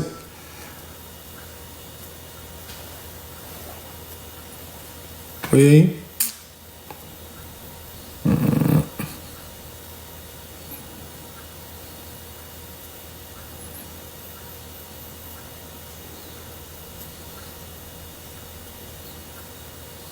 Competition ṣe bí sálábì. Báwo ni wọ́n ṣe máa ṣe kéèsì mo competition lọ sí Abuja. The presidency gave a directive. The suspect in the same investigation on a serious case as murder. How about competition against the Miseko? Is that not extreme criminality? Ìwọ tó mọ̀ pé you are a suspect in a particular thing or investigated ẹni tó competition yẹn kí ló tó kọ́ sí same higher office ẹni báyìí ṣe o. It's because you have a luxury of some rogue police officers. Àwọn tó dẹ̀ ń tí wọn kókó ṣe yẹn wọ́n fẹ́ tí wọ́n pa ni irú mi yẹn wọ́n ti pa already báyìí mistake kan ló kọ̀ọ̀kù tó máa ṣe tó máa re-escalate kò wá ní blame anybody mọ́ gbà yẹn. Àwọn tó sọ fún wọn pé lọ ṣe bẹ́ẹ̀ yẹn báwo ẹ̀ẹ́dẹ̀ sọ fún ẹ jí bẹ́ẹ̀ bẹ́ẹ̀ ilẹ̀ ní gbogbo Nigerian police àṣẹ àwọn ti ṣe pàtì tiwa ẹ̀rọ kakọ̀ lówó ni mo fẹ́ wá fídíò yẹn fún yín ni o.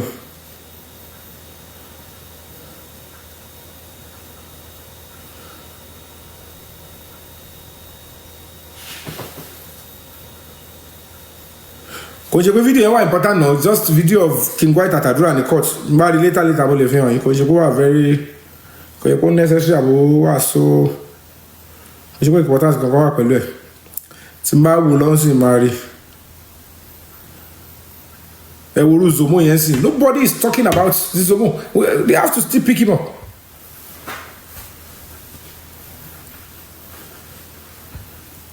Video yẹn old video ni o new video ni o Zomo wà nù video tí wọ́n mi ti attack yẹn is part of evidence and that must also be established. Àwọn ní bàbá yàrá yà wọ́n parọ́ mi mọ̀ tí bẹ́ẹ̀ wà parọ́ fún can't even phantom it parọ́ for what? Ó láìpẹ́ kò jẹ́ pé kí ni fọ́tò lè neighbor Mohbad yẹn kẹwàá ogun yìí sẹ́ndẹ̀ sí fámú ìwá yẹn tó ń parọ́ pé mò ń parọ́ yẹn.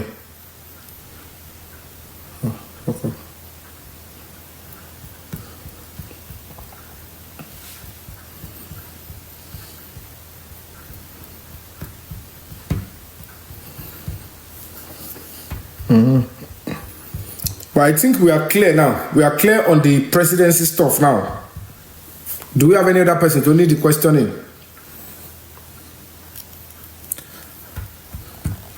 And we are clear on the Biodun Lawal stuff. Ombasankan, Miati Eko, Omajerino Konga. Yes, I'm here to submit this letter to the president of Nigeria. Okay, I will go through this one now. Mo fẹ́ padà sọ́lọ́ ní mo tẹ̀lé lè náà mo fẹ́ dá ilé padà fún ìkẹ́ wò. Aṣíwájú Bọ́lá Ahmed Tinubu, President and Commander-in-Chief of the Armed Forces. Mumbo. I'm going to play a deal for you. Every gas or dear new. So, Jane, as a Russian, this all done. Disconnected. Okay, now let's go on. Okay. Why is it why am I passing being debating? Connected. Now, this is that early. This is the Nigerian Embassy in London. Yes, I'm here to submit this letter to the President of Nigeria through the Nigerian ambassador to the United Kingdom on the justice for Mohbad, and the letter reads thus: Asiwaju Bola Ahmed Tinubu, President and Commander-in-Chief of the Armed Forces, Federal. Now, I tell you, if I this is you. Talorati, but I will submit a letter to the Kadiwaju Nigerian Embassy. How many people remember when I was on live Amy to Nisco at Akorede Nicola Wambe? You could remember. These are the trajectory. Gbogbo ileri gbogbo procedure. Nígbà tí èèyàn bá dúró a popular actor tá bá ti jẹ́ nǹkankan lójú yín. Màá máa ka irú case Mohbad tó popular, and based on a new lead, the letter has been submitted. Màá dúró síwájú Nigerian Embassy foreign mission, and I am a human rights ambassador with a foreign embassy. Ṣé rí lẹ́ ń pè ní? Wá dúró mo kà fully. Ẹ mo yá wá star lónà tuntun jọ yẹn. Àwọn kan wá sọ fún yín pé ohun tí wọ́n ṣe l'Abuja yẹn o. Now ọlọ́pàá ti kọ́ sí pé látàrí directive presidency làwọn fi lọ gbé case Mohbad ní state CID. Mo tún wá gbé jáde ńgbà yẹn. I could remember I am Yikade. Mo tún show yín ní message the head of homicide ní state CID ní Èkó tó kọ síbẹ̀ pé they don't come carry the Mohbad case here based on your petition to the presidency. Mo tún gbé jáde fún yín. Ẹ wá ní àwọn kan torí pé wọ́n ti ń pè lẹ́yìn, wọ́n ti ń sọ̀rọ̀ Yomi ní bàjẹ́. Yomi kò gbọ́dọ̀ sáwọn lẹ́nu nítorí majority tí ó náà ń dáwó fún justice for Mohbad fún NGO fún iṣẹ́ tá à ń ṣe. They are seeing me as irinṣẹ́ wọn. They are seeing me as somebody tó lè máa insult at will. They are allowing platforms, panelists to insult me at will. They allow people to say, ẹ jẹ́ ká lọ rubbish Yomi lórí page ẹni báyìí. They want to be respected. They don't want to respect me. In real sense, not about where. In fact, about where me that where any respect me. You want me to respect it? I can't respect who you tell it on. Kini mo wá mo wá kiri. Ẹni mo wá owó. Ibi tá bá ti disrespect ti bá ti kúrò ńbẹ̀. Ẹni wá mi ò dá ńbẹ̀ ni. But te bá rí pé mo lọ bá lọ bá ẹni owó ni mo wá lọ bẹ̀.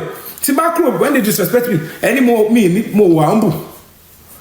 Ṣé fẹ́ sọ mí di wèrè ni? And all these things if it affect the justice of Olomo. Because he's supposed to have gotten the justice long time ago. If that guy, those guys, oh, kó ra wọn jọ, ẹ wo wá wo orú boy Arifa, ṣé kò ti bojú olórí ẹbí náà jẹ́ sí, ṣé wọ́n bò láṣìírí ni. Ó lù wọ́n jìbìtì because lady tó wá tó sọ pé kọfí o, òun àbúrò ọkọ ẹ̀, àṣọ Arifa ló lọ package ẹ̀, ó ní kẹ́ni yẹn parọ́ pé òun ẹbí ọkọ kọfí. But they would expose that out. But one náà fẹ́ expose ní mi parọ́.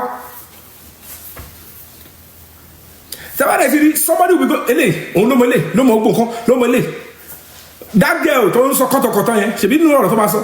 Ó ní tó bá ti ń gbé gbèsè, ó máa ń fún Lagata ní feedback. Ó dẹ̀ ṣiṣẹ́ pẹ̀lú Sami Jojo. Ó ní gbogbo ẹ lọ gbọ́rọ̀ tó sọ láàárọ̀ ìnà. Ó máa ń fún feedback. So all these things, you look at it, this unnecessary competition. I am not in that league. Kò ń ṣe ti gbéraga.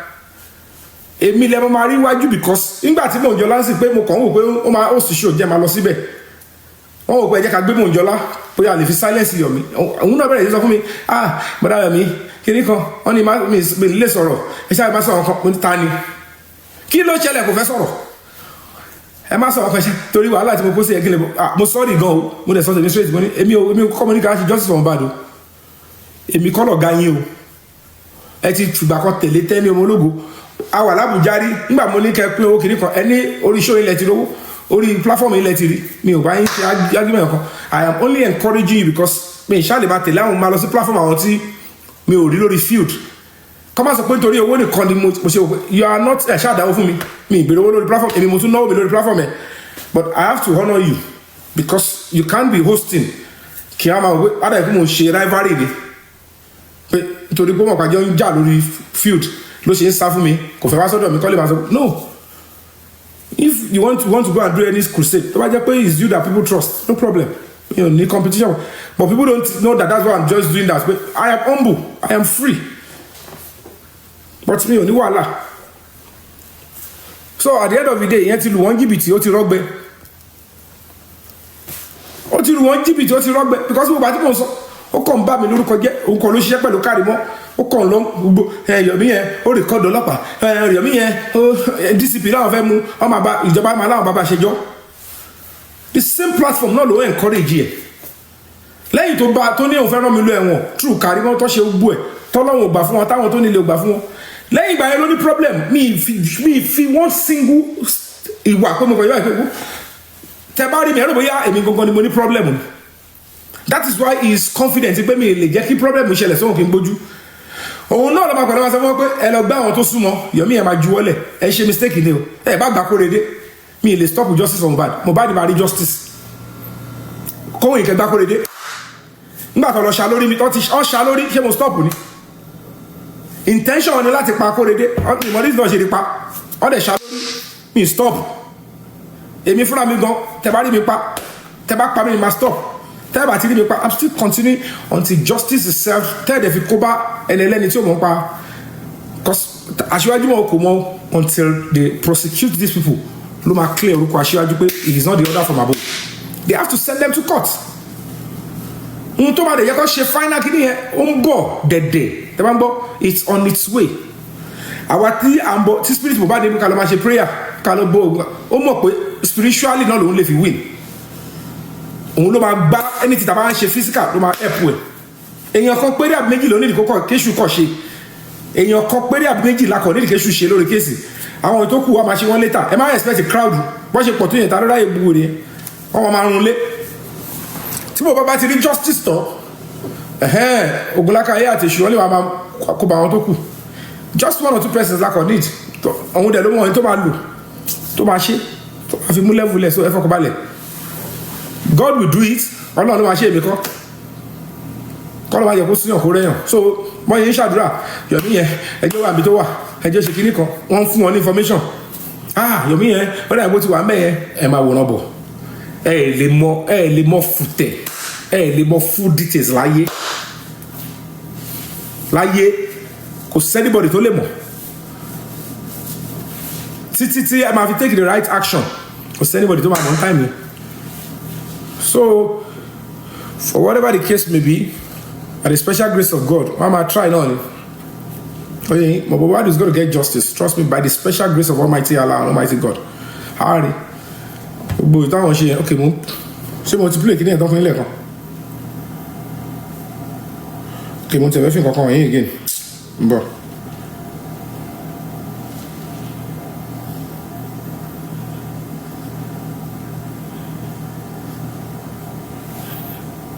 Mbọ̀.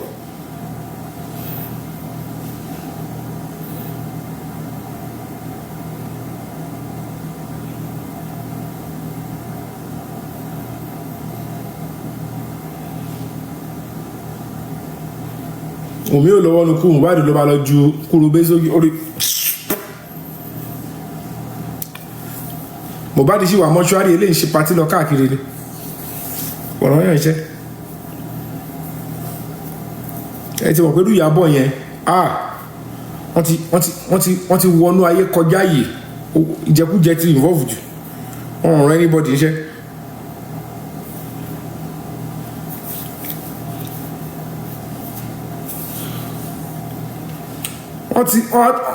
wọ́n ti gbẹ̀bọ̀dé ọgbà àwọn tẹ́rẹ̀ pẹ́ trust ẹ̀rọ pàwọn èèyàn wọ́n wá justice mọ́ wọ́n kàn tán yìí wọ́n ti settle ọ̀pọ̀lọpọ̀ pé ẹ ṣáà máa tàn wọ́n lọ́nbẹ̀.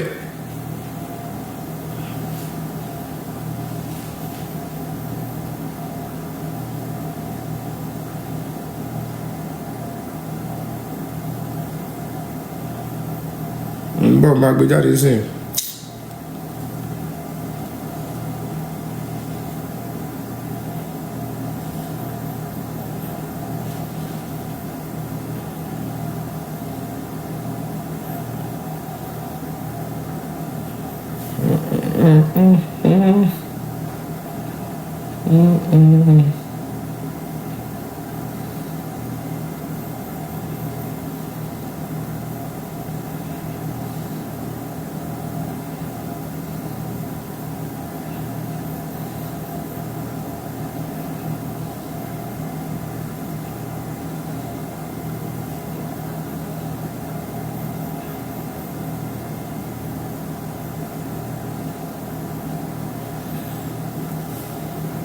Sorry for the downtime, eh?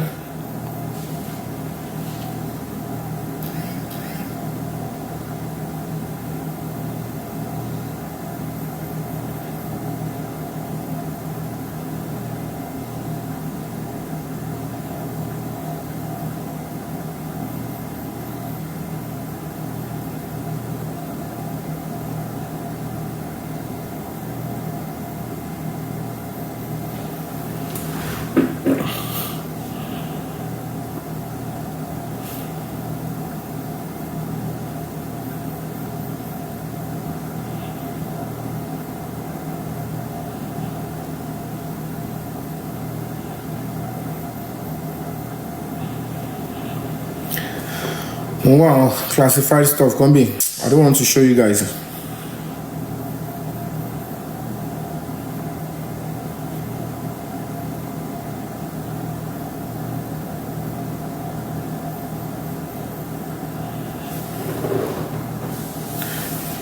Yeah. Yeah.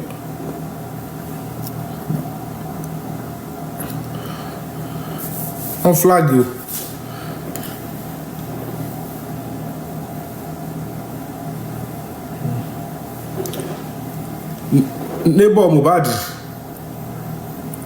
Neighbor Mohbad ẹ jẹ́ fi hàn yín dáadáa hard disk táyọ̀ ní kílẹ̀ lélẹ́yìí cherry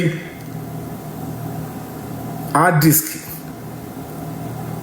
tó yọ lọ́dọ̀ ẹ̀ ni tó gbé empty lé wa lọ́wọ́.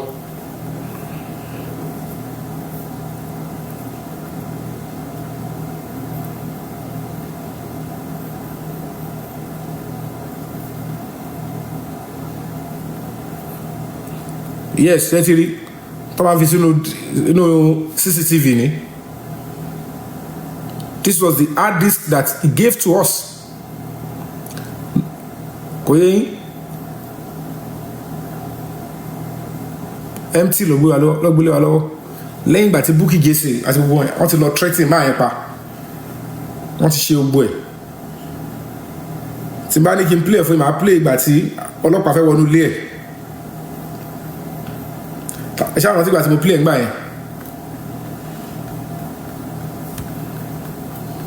Bọ̀.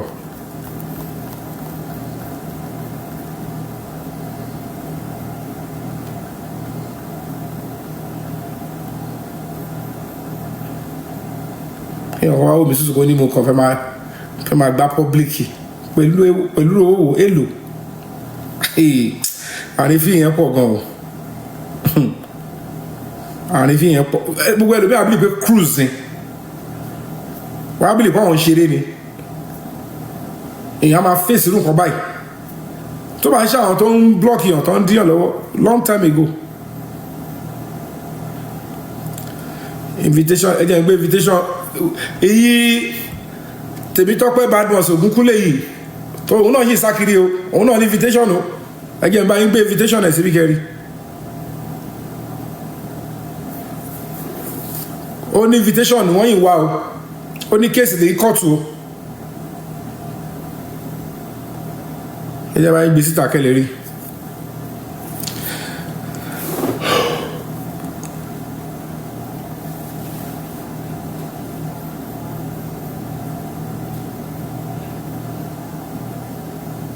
àbí ẹ fẹ́ rí invitation ẹ̀ kí ni tèmi platform yẹn. She's at large in the ongoing criminal case. Oh no, come up. Abi a very Ejamo, we are very. You won't see Abi, you don't want to see.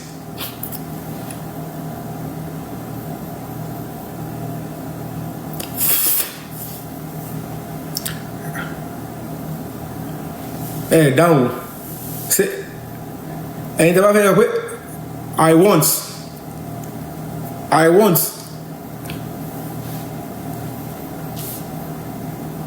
No invitation, no tell me platform, invitation, tọ́lọ́pàá fi ń wà. Warrant of arrest yẹ wà. Ó dẹ̀ sí, case ti wà ń court.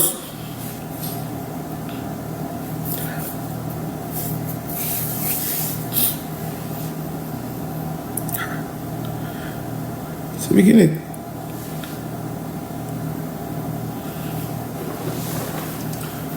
Come on, open ma. My gbèsè là ń sè.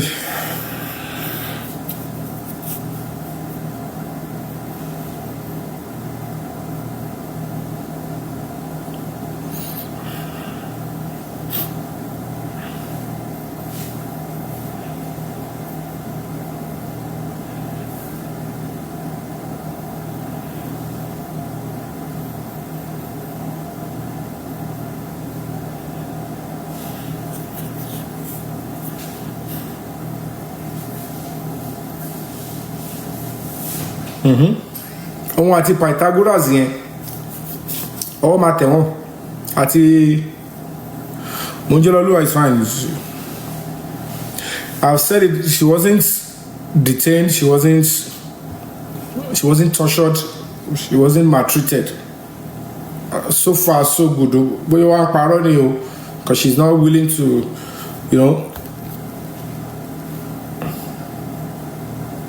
but I only told her that Emma Jacofi she leverage it because Mama di Yomi can close the Monjola can close more Yomi kini kan. What do you? She just easy. Ẹ lọ kọrin wọn assist wọn ṣe gbogbo ẹ. Ẹ gbádùn ara yín ni o. Kàn fún yín support ni o. Oni kan ṣe pẹ̀lú justice tèmi ṣe o. I'm not tied to you, you are not tied to me. Nobody can use our arrest or have gbé lọ court kó fi máa intimidate me or kó fi force me. No, the only thing I can do is to fight for her and report the matter to the appropriate quarters where necessary. To be necessary then.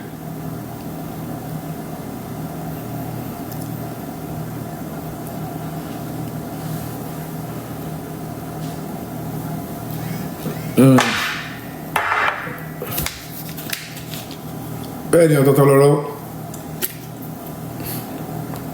ọ̀tọ̀ọ̀tọ̀ lógún.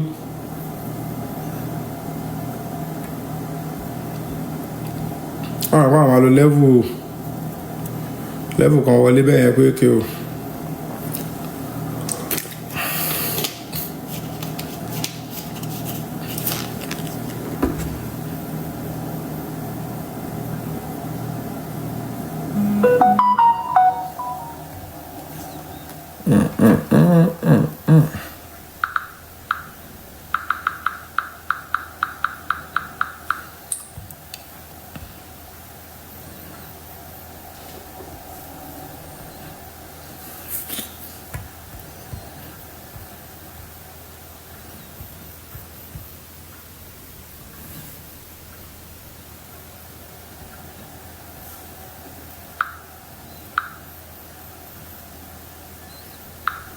Ẹ bá yín gbé lẹ́tà kìíní yẹn síbí kẹrì.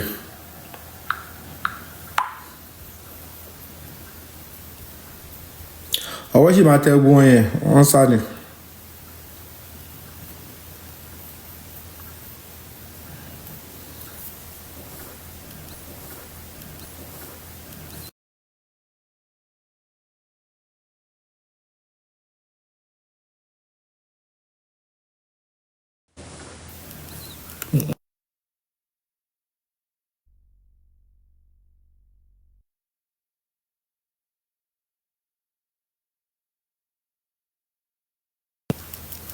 Invitation tèmi yẹn lélẹ̀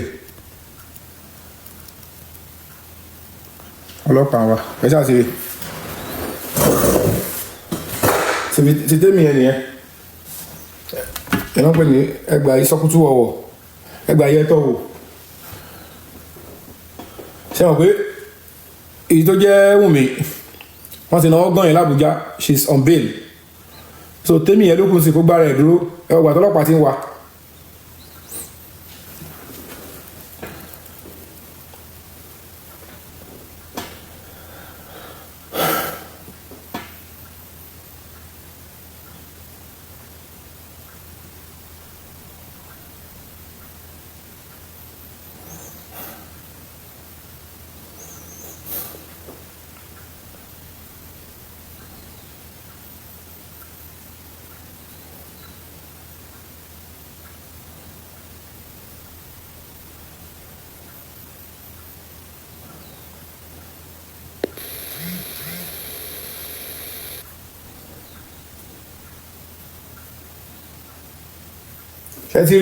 ṣe ti kà pé ṣe ti rí kí n yọ kúrò ẹ̀yin tẹ́ fẹ́ screenshot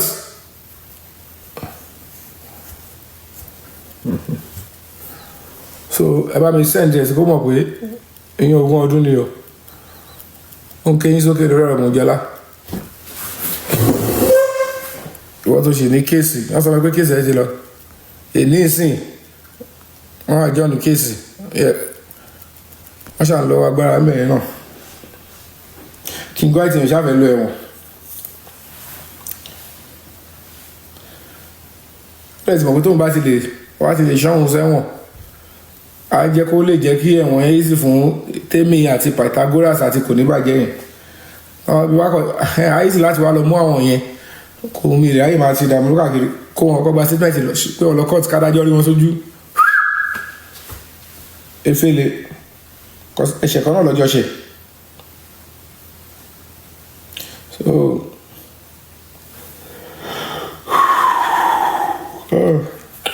àtàwọn níbi sáà lazy ẹwọ ẹ̀yin tèmi thank you all for coming through.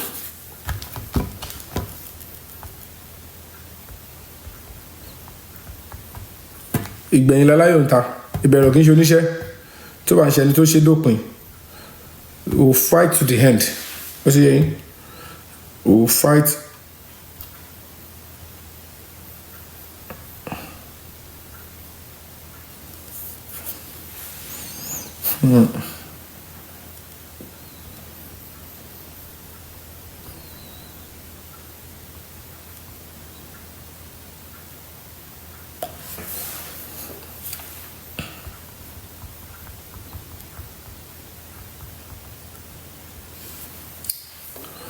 so Emma Fadran Walo Emma don't give room for negative talk or negative that Mohbad will not get justice. No. He will get justice if we believe in the cause of justice. And they will be making attempts to gag, to intimidate and oppress. And the let's say he's a major to show call it by on be wọlé wọn àti omi láti jọ ń wá no at the end of the day gan ẹ kọ́ mọ̀ pé àwọn tó ń lò wọ́n gan kò ṣe pé bẹ́ẹ̀ náà lọ ṣe lẹ́nu nínú ayé náà ẹ ti understand kò ṣe pé bẹ́ẹ̀ náà lọ ṣe wọ́n kàn fẹnu lẹ́yìn kọ́kọ́ tó máa lo àwọn tó lè lò kọ́ máa súnmọ́ àwọn gbogbo àwọn tó ń súnmọ́ àwọn host kankan míì náà lọ ń lò tó fi ń bá wọn negotiate pẹ̀lú àwọn host kankan to pervert the way of justice could discourage all of you if you see them castigating that justice Mohbad is coming or iṣẹ́ tó ń sọ yìí kọ́ máa ṣe ni ẹ má lè fún wọn lára pé àṣẹ justice mọ̀ máa fẹnu máa bàjẹ́ àfẹnu pa so and at the end of the day you look at it majority àwọn tẹ́yìn ń rò pé wọ́n ń ṣe justice náà with due respect maybe some of them are only helping to gather money and they are not on the field they are not physically on the field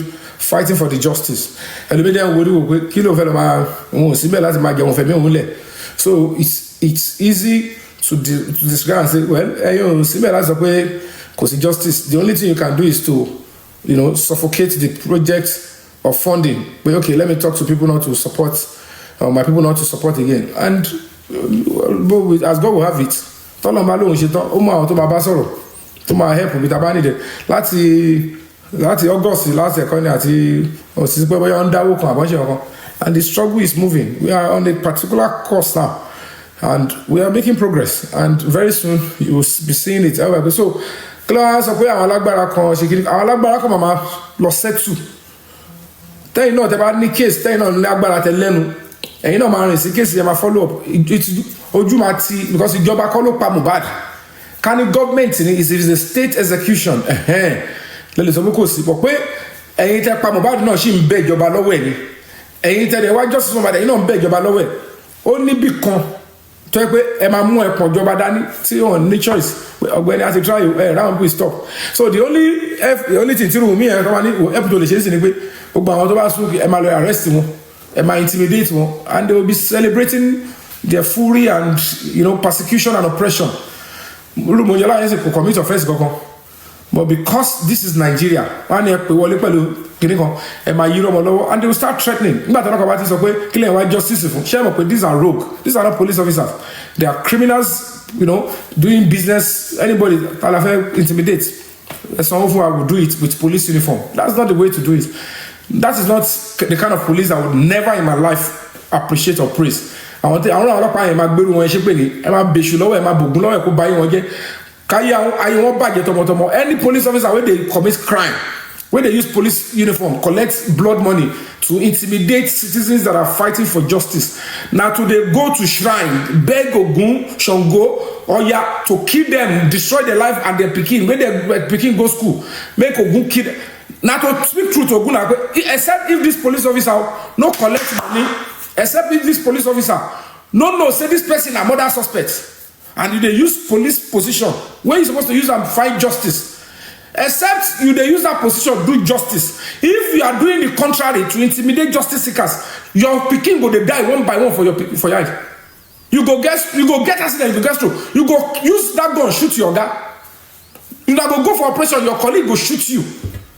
Then justice is very important. So this woman go use her own finish some of these police officers. Maybe say they go say, see my life job where I don't do for all this year. See, not be all the cases I go do. This one I risk blood money, collecting anything from now bad blood money. No be somebody go tell me say arrest where Monjololu I go stop waiting my own. If I like arrest Monjololu, if I like you turn ahead. Share me myself while I do am.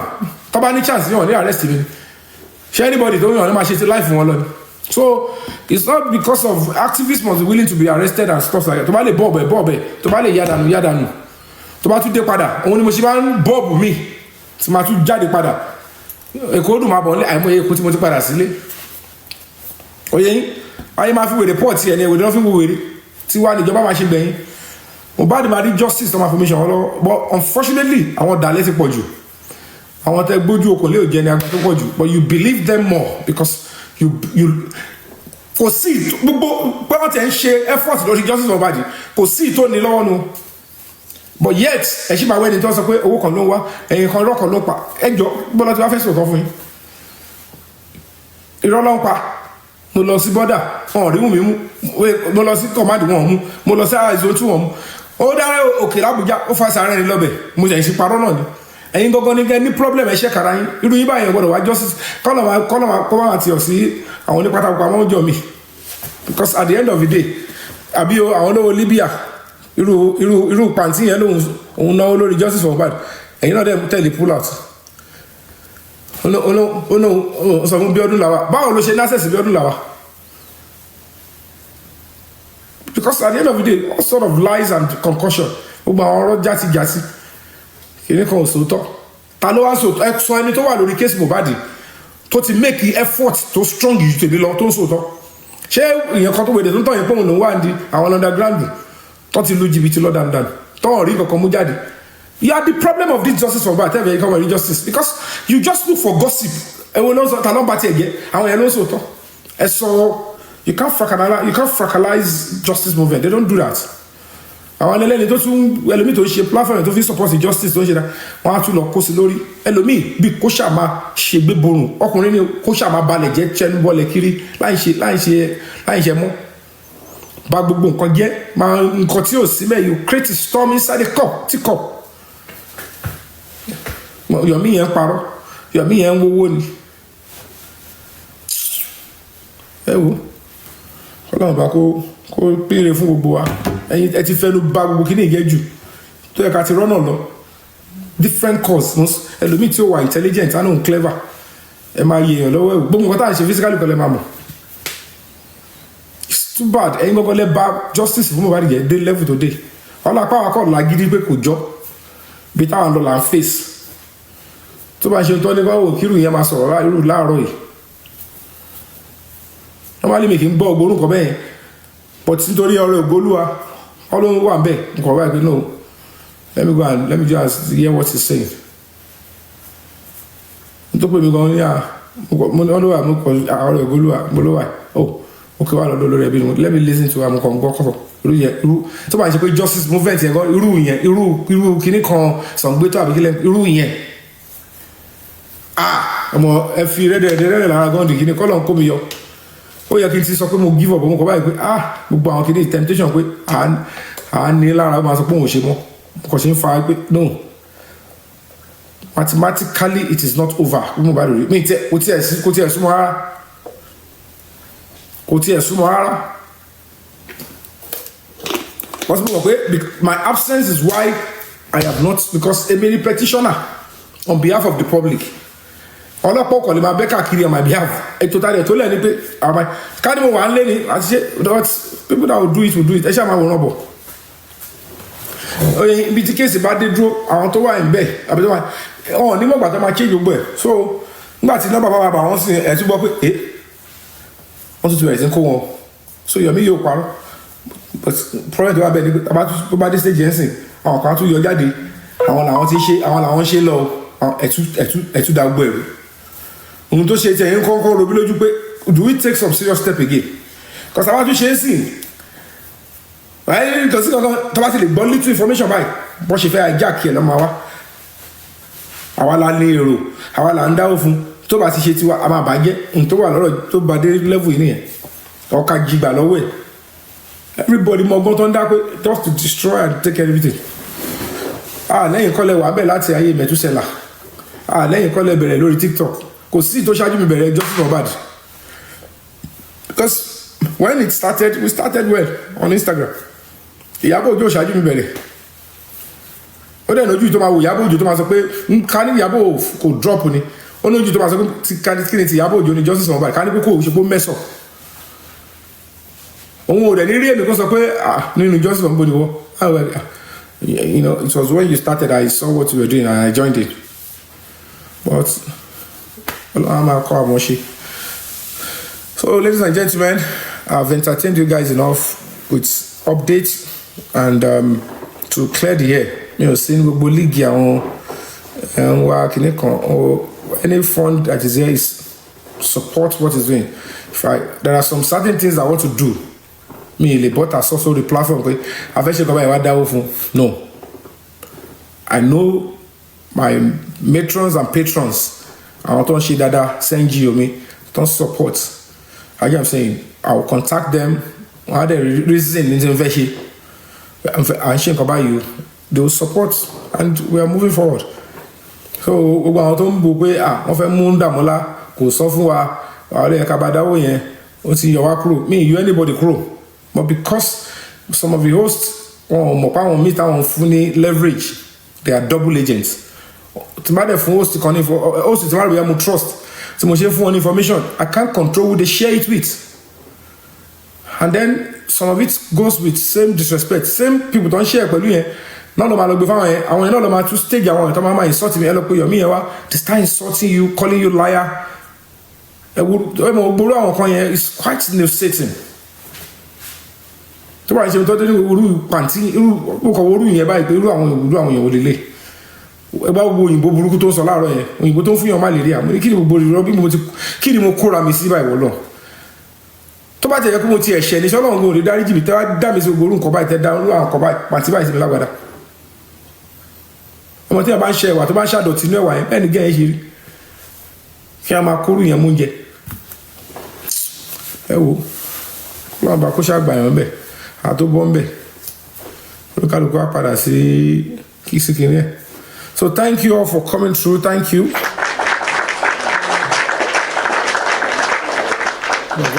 I don't want to bring people up to ask questions. I want to believe I can come on. But you're okay. To all my moderators, when you body malaria, to all my moderators, thank you.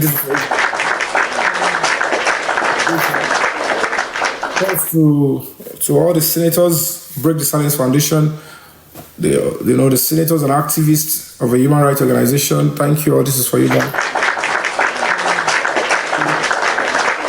And to our donors and supporters and volunteers of Break the Silence Foundation, our silent supporters, which don't support you, they trust us, they know.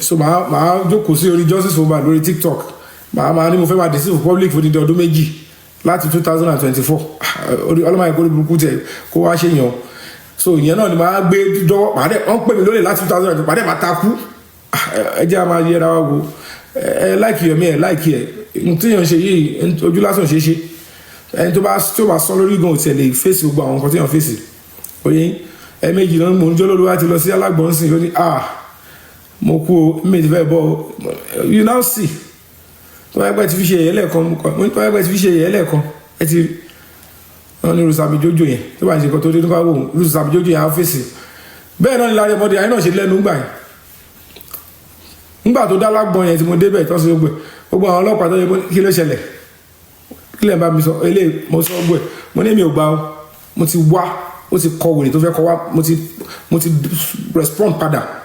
You must arrest him and prosecute him.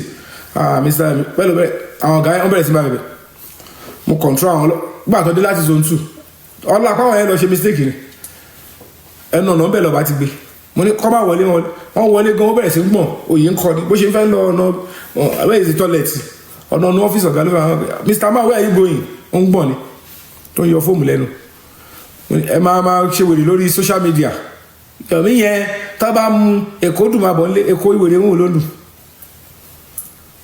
kí bá tiẹ̀ wá jẹ́ tí n kọ́ tiẹ̀ kó mo ṣe irúkọ tó bá jẹ́ kó tiẹ̀ kọ́ sínú petition sọ ọlọ́pàá yẹn akọ́ dédé wò mí ibi tí mo bá láì fìdí ó yẹ bẹ̀rẹ̀ sí ní lagi mọ́ Yomi yẹn ó dẹ̀ máa rò pé ó máa wà láyé lẹ́yìn ìgbà yẹn ọ̀hún tiẹ̀ ní ṣé ni because wọ́n bá yẹ pé ok wọ́n bú ẹ let's charge him to court charge me to court tó bá rí mi charge sí court tí mo lọ a ti kọ́ pé màá ti bẹ̀ lókìkí àbí nǹkan ńlá fẹ́ bọ̀ ni bóyá àwọn oore kan ó ti há síbì kan so ariwo yẹn náà fẹ́ kó lọ pọ̀ pé ọlọ́pàá kan dédé wò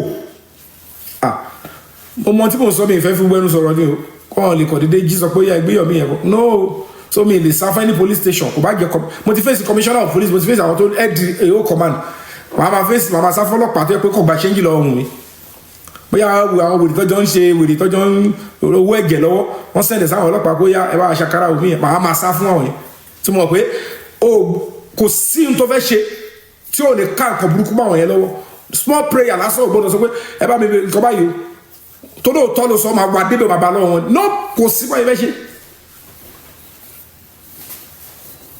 ẹ mo yẹ dúdú pàlọ́ àwọn àti bàbá Mohbad tó ti jọ tọ̀ yín pé bàbá Mohbad kò fẹjọ́ mú mi sún ọlọ́pàá yẹn kan báyìí wọ́n gbé lọ corona wọ́n ní ń tọ́ yìí èmi tẹ́mi débẹ̀ ni mo jáṣẹ́ gbogbo wọn délẹ̀ everybody èmi mo jáṣẹ́ gbogbo wọn èmi tí mo face wọn ẹ mo yọ ọdún tó ti ń lo gbogbo àwọn agent wọn kọ́ máa pọ̀ mí lólè ẹ mọ ọdún tí irú boss man ti ṣẹ́ pẹ̀lú àwọn fámìlì wa tọ́jọ́ ń tọ́ yìí èmi ni mo jáṣẹ́ everybody tẹ́mi bá bọ́tà sọ fún yín gbogbo ìtẹ́mi sọ pé mo rí pẹ̀lú kí ni eris ẹ̀tọ́ rí làbárí ara yín ó ṣì rìn gbogbo yín bọ̀ díẹ̀díẹ̀ ẹ̀ tó mọ̀ pé gbogbo wọn yẹn pé so they have been deceiving all of you for a long time.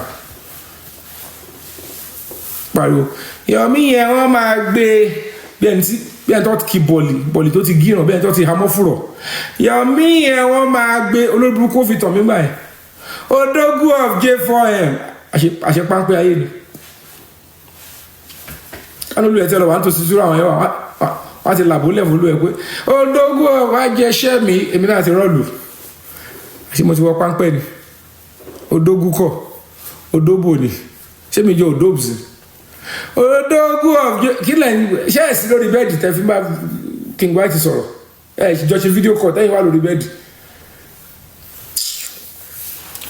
màá mọ̀ pé irú ẹni relationship bẹ́ẹ̀ màá máa fún information àbí wa ẹlẹ́ donate sí NGO màá máa ní kí o donate kí Sami Jojo kó máa tẹ̀lé mi kiri èmi á mọ̀ pé irú yẹn bẹ́ẹ̀ ni ma Sami Jojo yẹn ẹ wò ṣùgbọ́n apá bàtà apá jẹun jẹun tí ẹ̀yìn kọ́ tó wà jẹ́ ẹ̀ ṣì ń jẹ́ nǹkan lọ́wọ́ náà díẹ̀ ni nah it means more. So, ladies and gentlemen, I gotta go now. I didn't play a game with him, but I'm very not segadi. I mean, come on, I'm worried about it. To the justice of bad, come on, be my kakiri. In Northern Bimini, only me. I mean, come down a bit more. Hello, Mari, into my senior. In accounts, yeah, I think yellow, but more facing because of this innocent boy. Because of this innocent boy. So, I'm deceived though.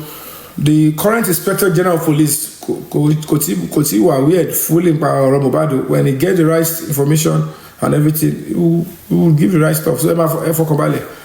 Hey, when she go, I don't like last my boy. So, since I should have come off mobile justice, but I don't know how far and what they have or how they want to go about it. You see, so that's just it. Okay, for online course, Abby, no problem, Jerry. So, no, he's aware, Abby. Until we'll establish communication with him very shortly. For Kambale. So. Let's still believe in the integrity of the current Inspector General of Police and the President of Nigeria, Asiwaju Bola Ahmed Tinubu. Any other person, they might be deceiving the Baba, they might want him to fail, but it won't be local longer with this Mohbad case. I mean, there's a Giello. So,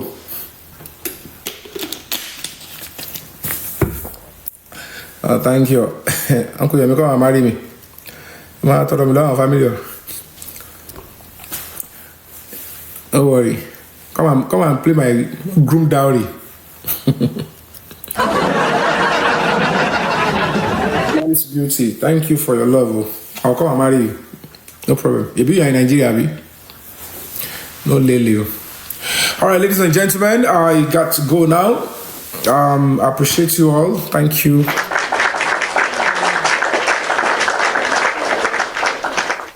Yes, so thank you, Oli Emmanuel. Thank you so much. Thank you. Ọlọ́run ọba a tún gbọ́ ariwo wa, a gbọ́ ìgbé wa, gbogbo àwọn abiyamọ gidi tí wọ́n dákẹ́, tí wọ́n jẹ́ kó sú wọn, tí wọ́n jẹ́ kó rẹ̀ wọ́n. Ọlọ́run á wo gbogbo ìyànjú yín kò ní já sófo. It will be a colossal waste and a waste of time if these killers and murderers, if they win the entire public. That is where the presidents would need to understand. If you defeat the Nigerian public by sticking behind the killers of Mohbad, you are not God. If God decides to appear to you, that means you have terrible people around you that are advising you wrongly. But as far as you can see, the presidency believe in the cause of justice and they've taken the right step. And they are not saying that we shouldn't. I want to pursue case here. I want to because to buy you